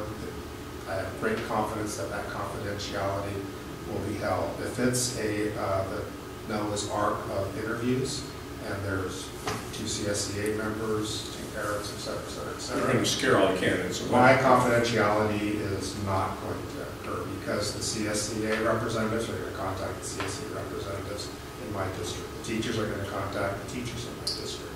Some parents are going to know somebody over there who lives in that area, and they're going to contact them. And pretty soon, like wildfire, my whole district knows that I'm looking to leave. And so that's the difference between informing your board of your intention and informing the entire district. Because, as it was alluded to, that's going to make it very uncomfortable if you don't get that position. You're going to be under scrutiny from everyone. Like, you don't want us, but we're not good enough for you. And that's so you're saying the initial interview should be in closed session? Oh, absolutely. Okay. Oh, they are. Yeah. Okay. They are closed session if the board chooses. And the same thing if we have shareholders on that, like that last Saturday. Right. Those people also used to be confidential. Correct. Yeah, I appreciate that clarification, Tony. Thank you. And then finally, even though Mr. Diaz did not have a lot of information regarding Bob Ferguson, his would-be partner, in my email exchange with Mr. Ferguson about wasn't available to come, he's in Puerto Vallarta right now. He indicated to me that he's done 10 searches since he's been retired, some 8 years ago. And so he does have, that's quite a bit of experience there. So it's very disappointing that the person they sent is really fresh and new and doesn't have a lot of experience. And not the veteran who's really the one who's going to lead the... He may be fresh as opposed to stale. I've done this before. He seems like a deer in the headlights and not quite prepared for what we were looking for. So we did when we started this process, we did a forced choice process, and I don't know if everyone's completed that. I completed it. Yep. And so... Can I ask a question before we do that? Sure. What was so Robert had the privilege of going through the process with the Costa Group when he worked at Dixie, so I was just curious as to how you felt the process went. Well, I think overall the process seemed to go well overall. I'm not going to disclose too much other than to say they did not complete the work because the board terminated their contract. So, reading to that, In the Dixie School District? They did hire somebody. They did, but it was outside of the firm's recommendations. We got pretty far down the path, and I don't know what exactly happened. That's all I know is. So did they go out and find a candidate that was different, or did that candidate apply outside of the? I think it became a word of mouth type thing, and okay. Knowing there was an opening, and the board interviewed them and liked them and hired them. I mean, you need to try to be transparent. You're going through a process, and in that it's like, oh, we just found someone else better type of thing, you know. So found you in that, perhaps. Yeah. So I mean, you obviously have to take those.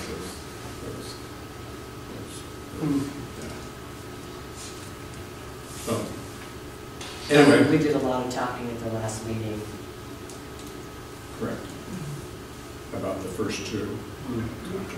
I really liked the Costa Group tonight. So why don't we just go with the forced choice, and everybody give me their number one choice.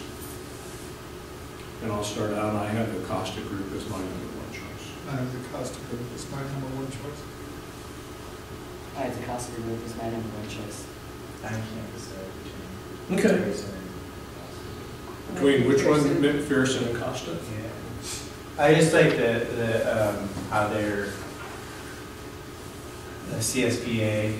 That's like, to me, that's like pretty big. Right. And it just, I think that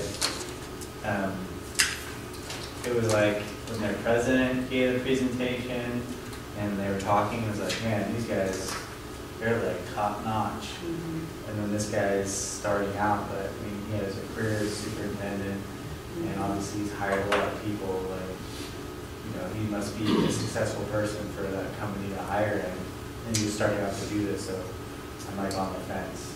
But I really like the two guys that were there. They're super personable, and like they seem like a good team. That's like what I liked, is that they've done it before, and they're a good team, and they seem to work very well together. They had good rapport. That's what really impressed me, is that they obviously had good rapport and experience working as a team.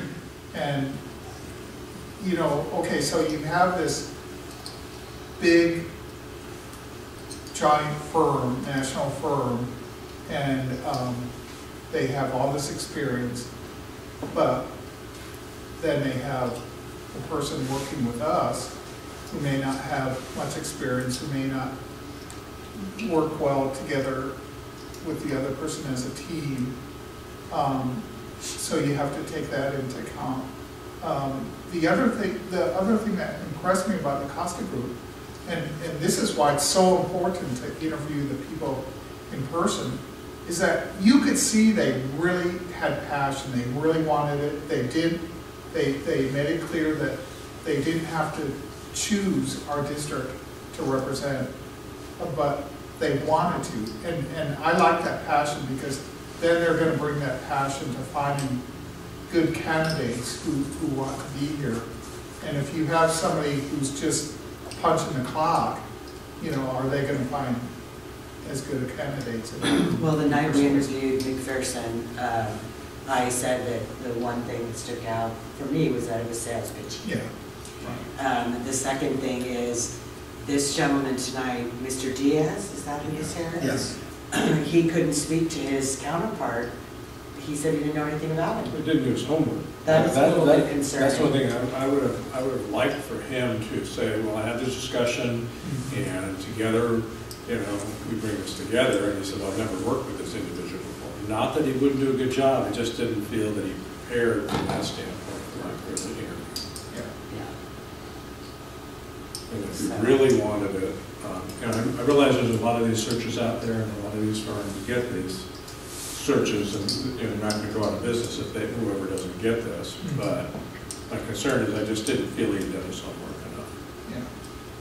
Well, I like the fact that Goldstone and Brown, they seem to work really well together. Yes.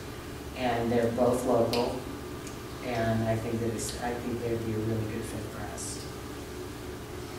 So we have 3 for Costa, 1 undetermined, and 1 for McPherson. Oh, and Costco was the only group when you Googled them that nothing came up that they had bad placements. Because they're new. The other two, well, 2000. They're smaller. Yeah, They're 19 smaller. When you years. get into the bigger firms, you know, they're They're going gonna do more. I think HY had like 5,000 or something like that. It's bad. Well, I mean, they had 5,000 searches, and there was, Yeah. I think, like 4 things that were like pretty bad. Remember, I told you with my background things, I made a couple of mistakes, so it's hard. It's hard.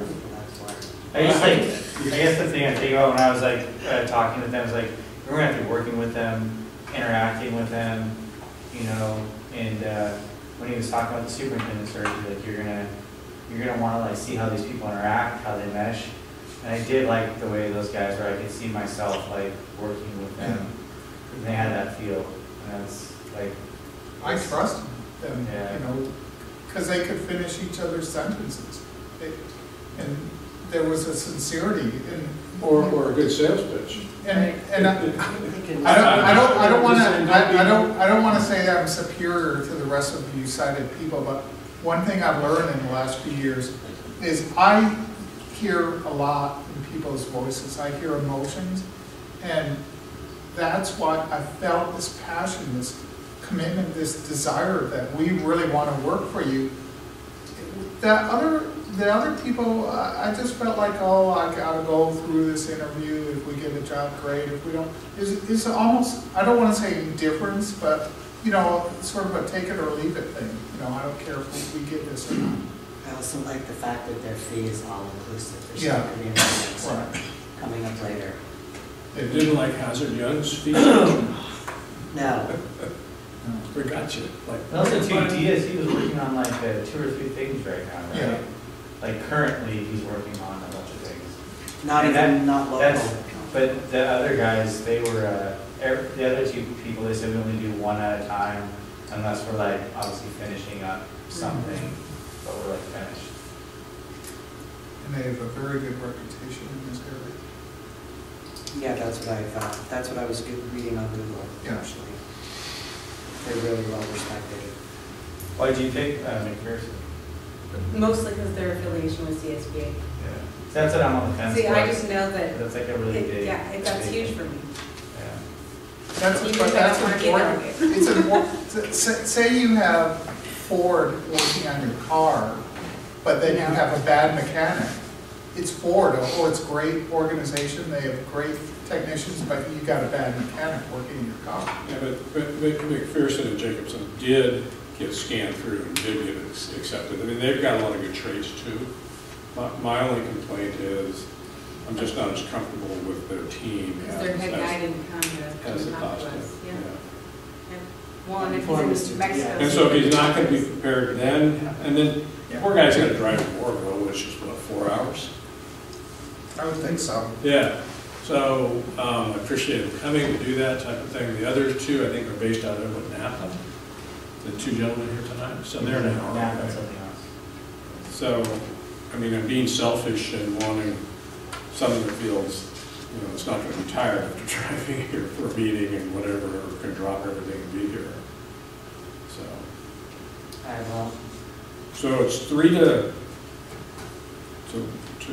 1 and 1? 1. So. Because you don't know?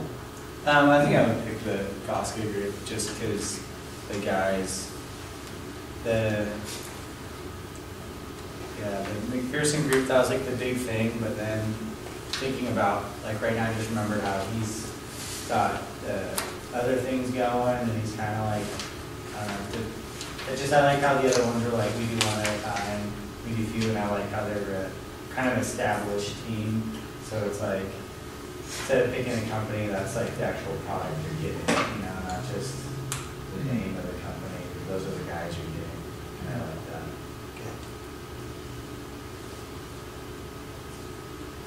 Thanks for trying. No, it's okay. No, it's fine. Go. Yeah, so I have a motion to approve the consultant for the superintendent search as the Costa Group. I will make a motion to approve the Costco group to do the superintendent search. Have a second? I'll second. Okay, all in favor? Aye. Aye. Opposed? That's fine. 4-1. So we will, Tony, contact all 3. I will. Please. And then Absolutely. set up a meeting tomorrow with Costa. Yes, we will. Tell them to be here at 8 in the morning. Yeah. Stop picking up for a truck, mister. Well, the other thing is, how long is the other partner from McPherson going to be down in Port Verde? Is he down there another 2 weeks? Wasn't he down there until the end of the month? He returns, I think he said the 26th, which is the day. We want to meet before then. Yeah. Yeah, so I mean. I think it's just too important to hire someone. Well, it's Spoken hopefully, word, hopefully, it's unheard. it works well. Okay. Okay, 12G, acceptance of gifts and donations for the school. We got $1,000 donation from,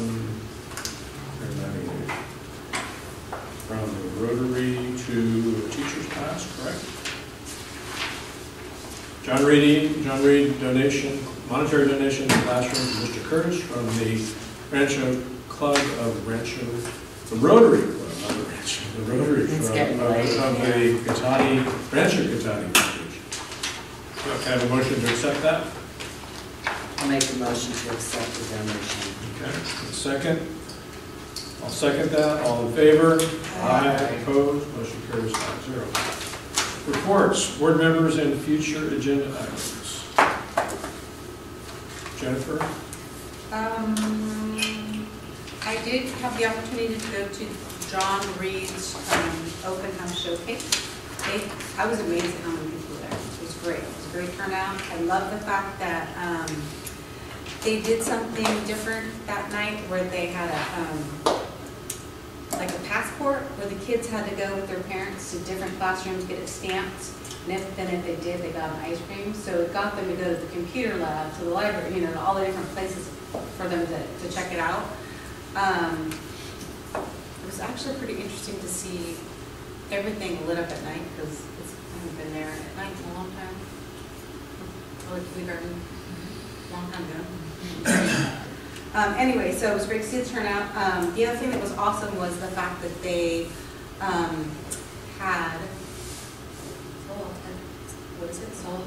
It's Frankie's place. Yeah. They had, what is it? Solaztec? Yeah, Aztec, or sorry. Anyways, Frankie's place that's on East Catati, he was there providing food. So it was great that parents could go in and pay for the food and have dinner while they were there as well. He was also at He's at all of them. He's doing all of no, them. they did do Han because they had pizza on. Oh, okay. Yeah, but I mean, so Yeah. that's kind of a neat thing. Yeah. So, that was good. My John Reed bracelet, they handed out these little bracelets. Cool. Yeah. Jim? Okay. We had our first special education committee meeting, and I want to thank Tony and Rachel for leading the meeting and getting everyone there and creating a great agenda. And we had over 21 people there, administrators, educators, community members with hundreds of years of experience in SPED and parents. And it was, I really like how Rachel and Tony had breakout groups, and we're going to be putting together those notes this Friday and prior to our next meeting. And I just felt like there was this high level of engagement, and to see all those SPED educators and staff together talking about all the issues they were facing, it was just, it blew me away, the level of expertise and dedication. And we are really fortunate to have such great special education staff and the leadership of Rachel, and we're very fortunate, and I think we're, you know, well on our way in this process to coming up with some recommendations for the board before the end of the year. And the other thing is, Jennifer probably didn't think I was listening to her, but I appreciate your encouragement to take the Masters in Governance course, and I spoke with Tony about signing up for a fall course, and I encourage Joe and Krista to take it. It's basically done, I think, in 2 months, September, October, and 4 courses in Santa Rosa at SCO, and I think I'd like to go with you to that just because I need a ride. That's awesome, Jim. In your Ford. I don't know if you can get it in my Ford anymore. It's another foot off the ground. Krista? A couple of things. I wanted to congratulate Tim. His book just came out on Amazon today, his book of poetry, of which I bought 3 copies. Joe, I wanted to remind you and Gintikar are going to get back to us about some information about teaching at the high school, offering half. So I wanted to bring that up. 2 other things. I'm interested in getting janitorial bids going. And how do we replace DWK, our attorney? What's that process look like? Well, the process the process is it's an annual contract. So the contract for services are based on hourly usage. And so, my recommendation is that if the district is going to gravitate to another firm, that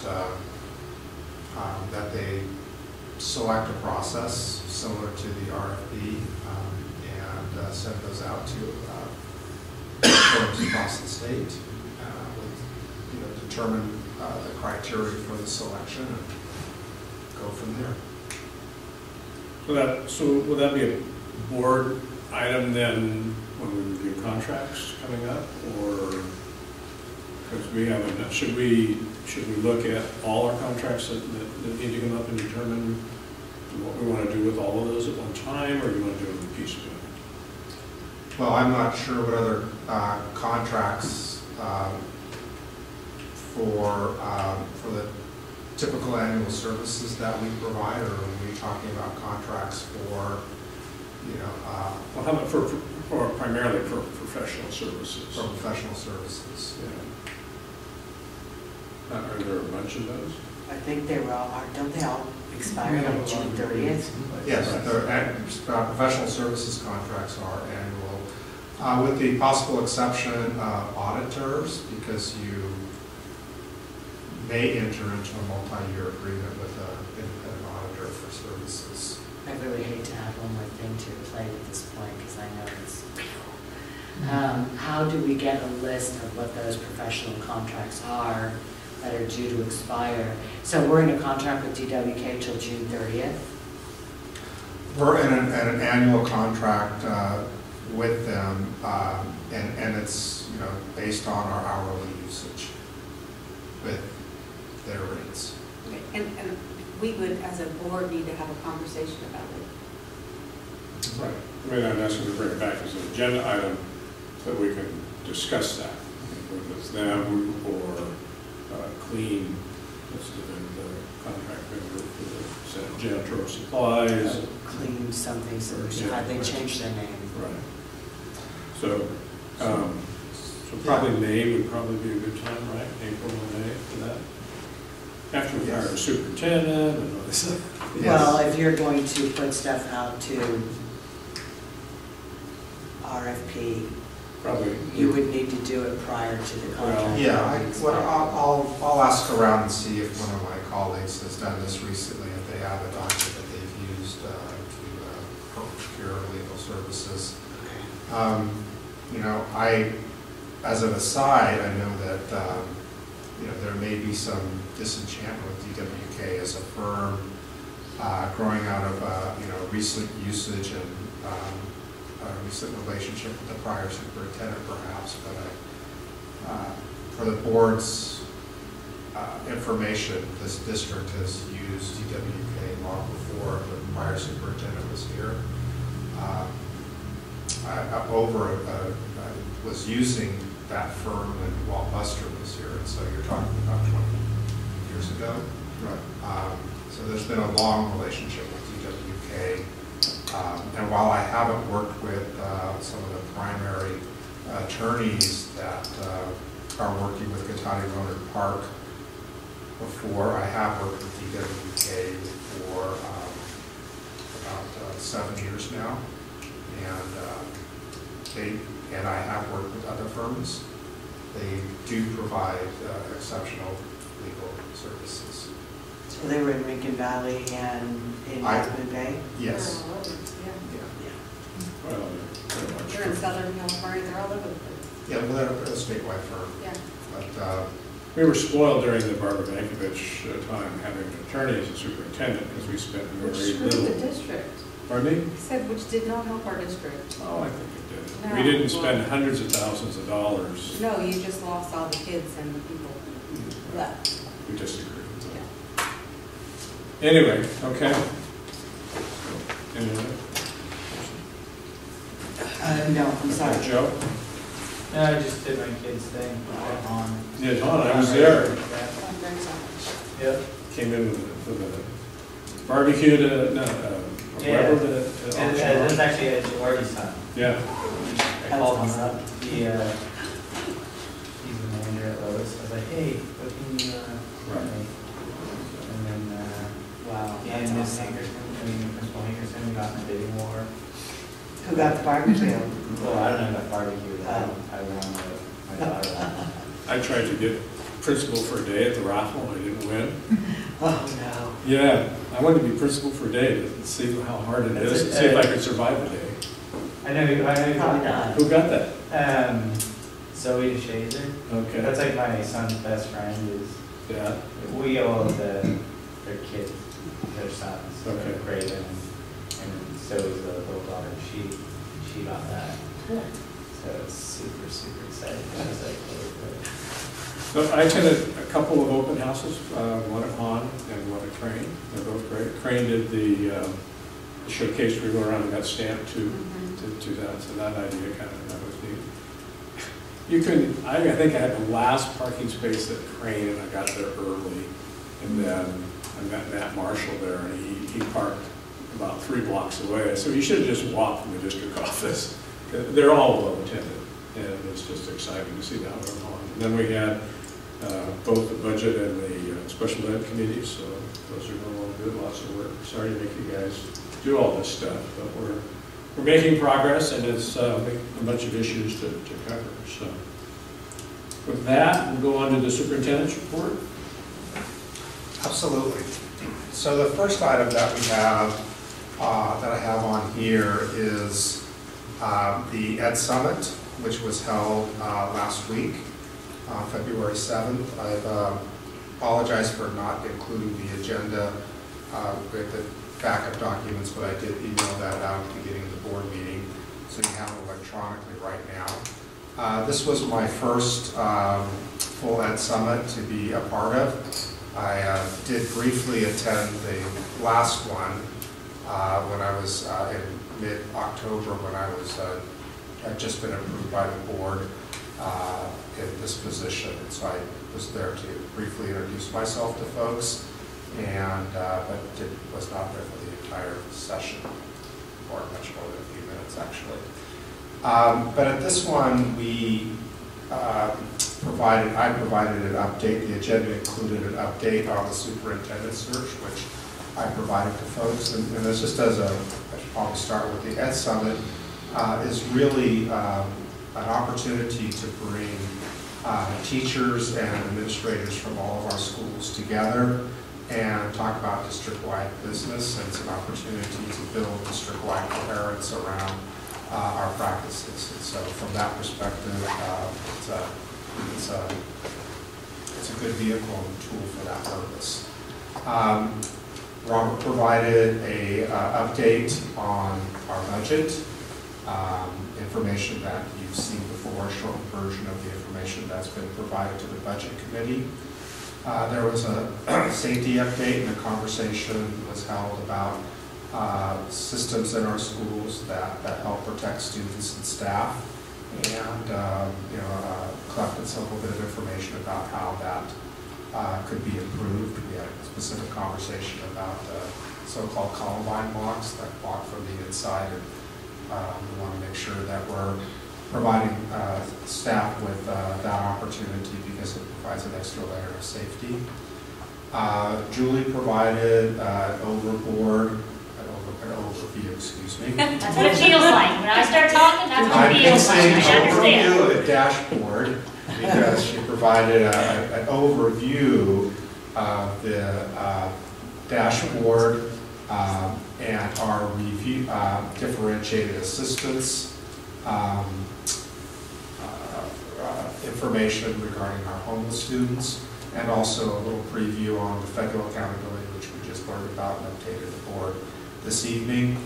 And Rachel and Mia did a nice tag team around special education supports and strategies that are in place, and got some feedback from the rest of the staffs in terms of how to improve our special ed services. And so that was the agenda for that day.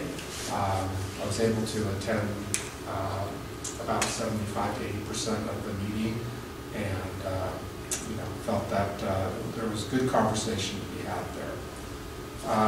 The other items that I have are, just to let you know that we're in the middle of our showcase season. We've seen, I heard reports from some of the trustees who've been able to attend those.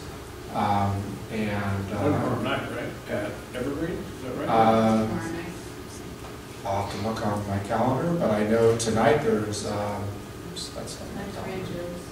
tonight's Rancho, and Evergreen's tomorrow.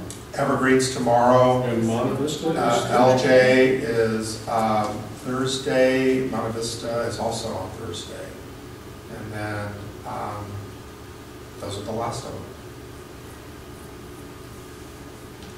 And so those have been very well attended. I did get a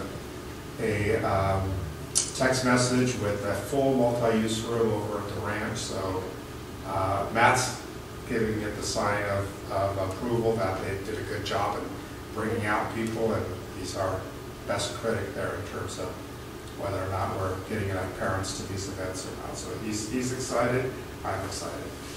And then for the tag building, it says grand opening here. So I met with Louis Gansler, principal at the ranch, last week to have a conversation about this process. And as you heard from the update right now, we've got some flooring that's late, furniture's coming March 6th. We want to make sure that when we do the grand opening, which we hope to incorporate not only being an opening, but also a dedication of the tag building, assuming that the trustees support the recommendation for the naming. Call that into one event, and we want to make sure that the building is operating and at its best, and we're not bringing people into a half-empty building where there's still work that's being done. This is our first and best opportunity to showcase this to our community, to thank our community for their support. So we want to make sure that we carry this off well. And so as we get to that opening on March 24th, we'll have a better idea of the status of the building itself. And so our hope is that we'll have set that date then, aiming for mid-April on a Saturday. WLC, I happened to meet with or see Kevin McQuarrie, our lead architect from WLC, who was at a facility meeting here last week. I was telling him about this, and he's committed WLC to fund whatever food and refreshments that we want to provide for our community, whether it's lighting up some taco trucks or barbecuing or whatever we'd like to do. And so that's wonderful as well, and I'm sure that Kevin would love to be there as well, scheduled permitting. So we're hoping to do this on a Saturday, midday, have a nice ceremony to open the building, thank the community, dedicate the gymnasium, have some food celebration, some walking tours around, guided tours. But we also plan to do 1 or 2 soft openings prior. Chamber of Commerce, the Realtors Association have both requested tours, and so that would be a good opportunity to preview the building with some folks and get some general buzz out in the community about its opening, and hopefully increase participation. And these are the folks who are going to get the word out across the county about its availability, and we impress them. We'll be on a fast track to getting our community to use that building beyond ourselves. Did you say the middle of April, or did you say April 24th? I said March 24th is the day we're supposed to get the building, and so we want to do those soft openings between March 24th and mid-April, prior to the opening of the grand, the big celebration, so that those happen first, so that they can help us. But I'm saying the grand opening date, though, do we have a solid date? We don't have a solid date now. Okay. We will set that date in mid to late March as we get closer to taking over the building and have confidence that the building will be ready for it. So we'll aim for that. Right now, tentatively, it's that second Saturday in April. Assuming that and it looks like the building will be ready for guests. So that's what I have tonight. Nothing under that. Nothing under other. Yeah. We've covered other many times. All right. Somebody gets a gold star for being the last participant in the audience. So we will adjourn the meeting. Thank you.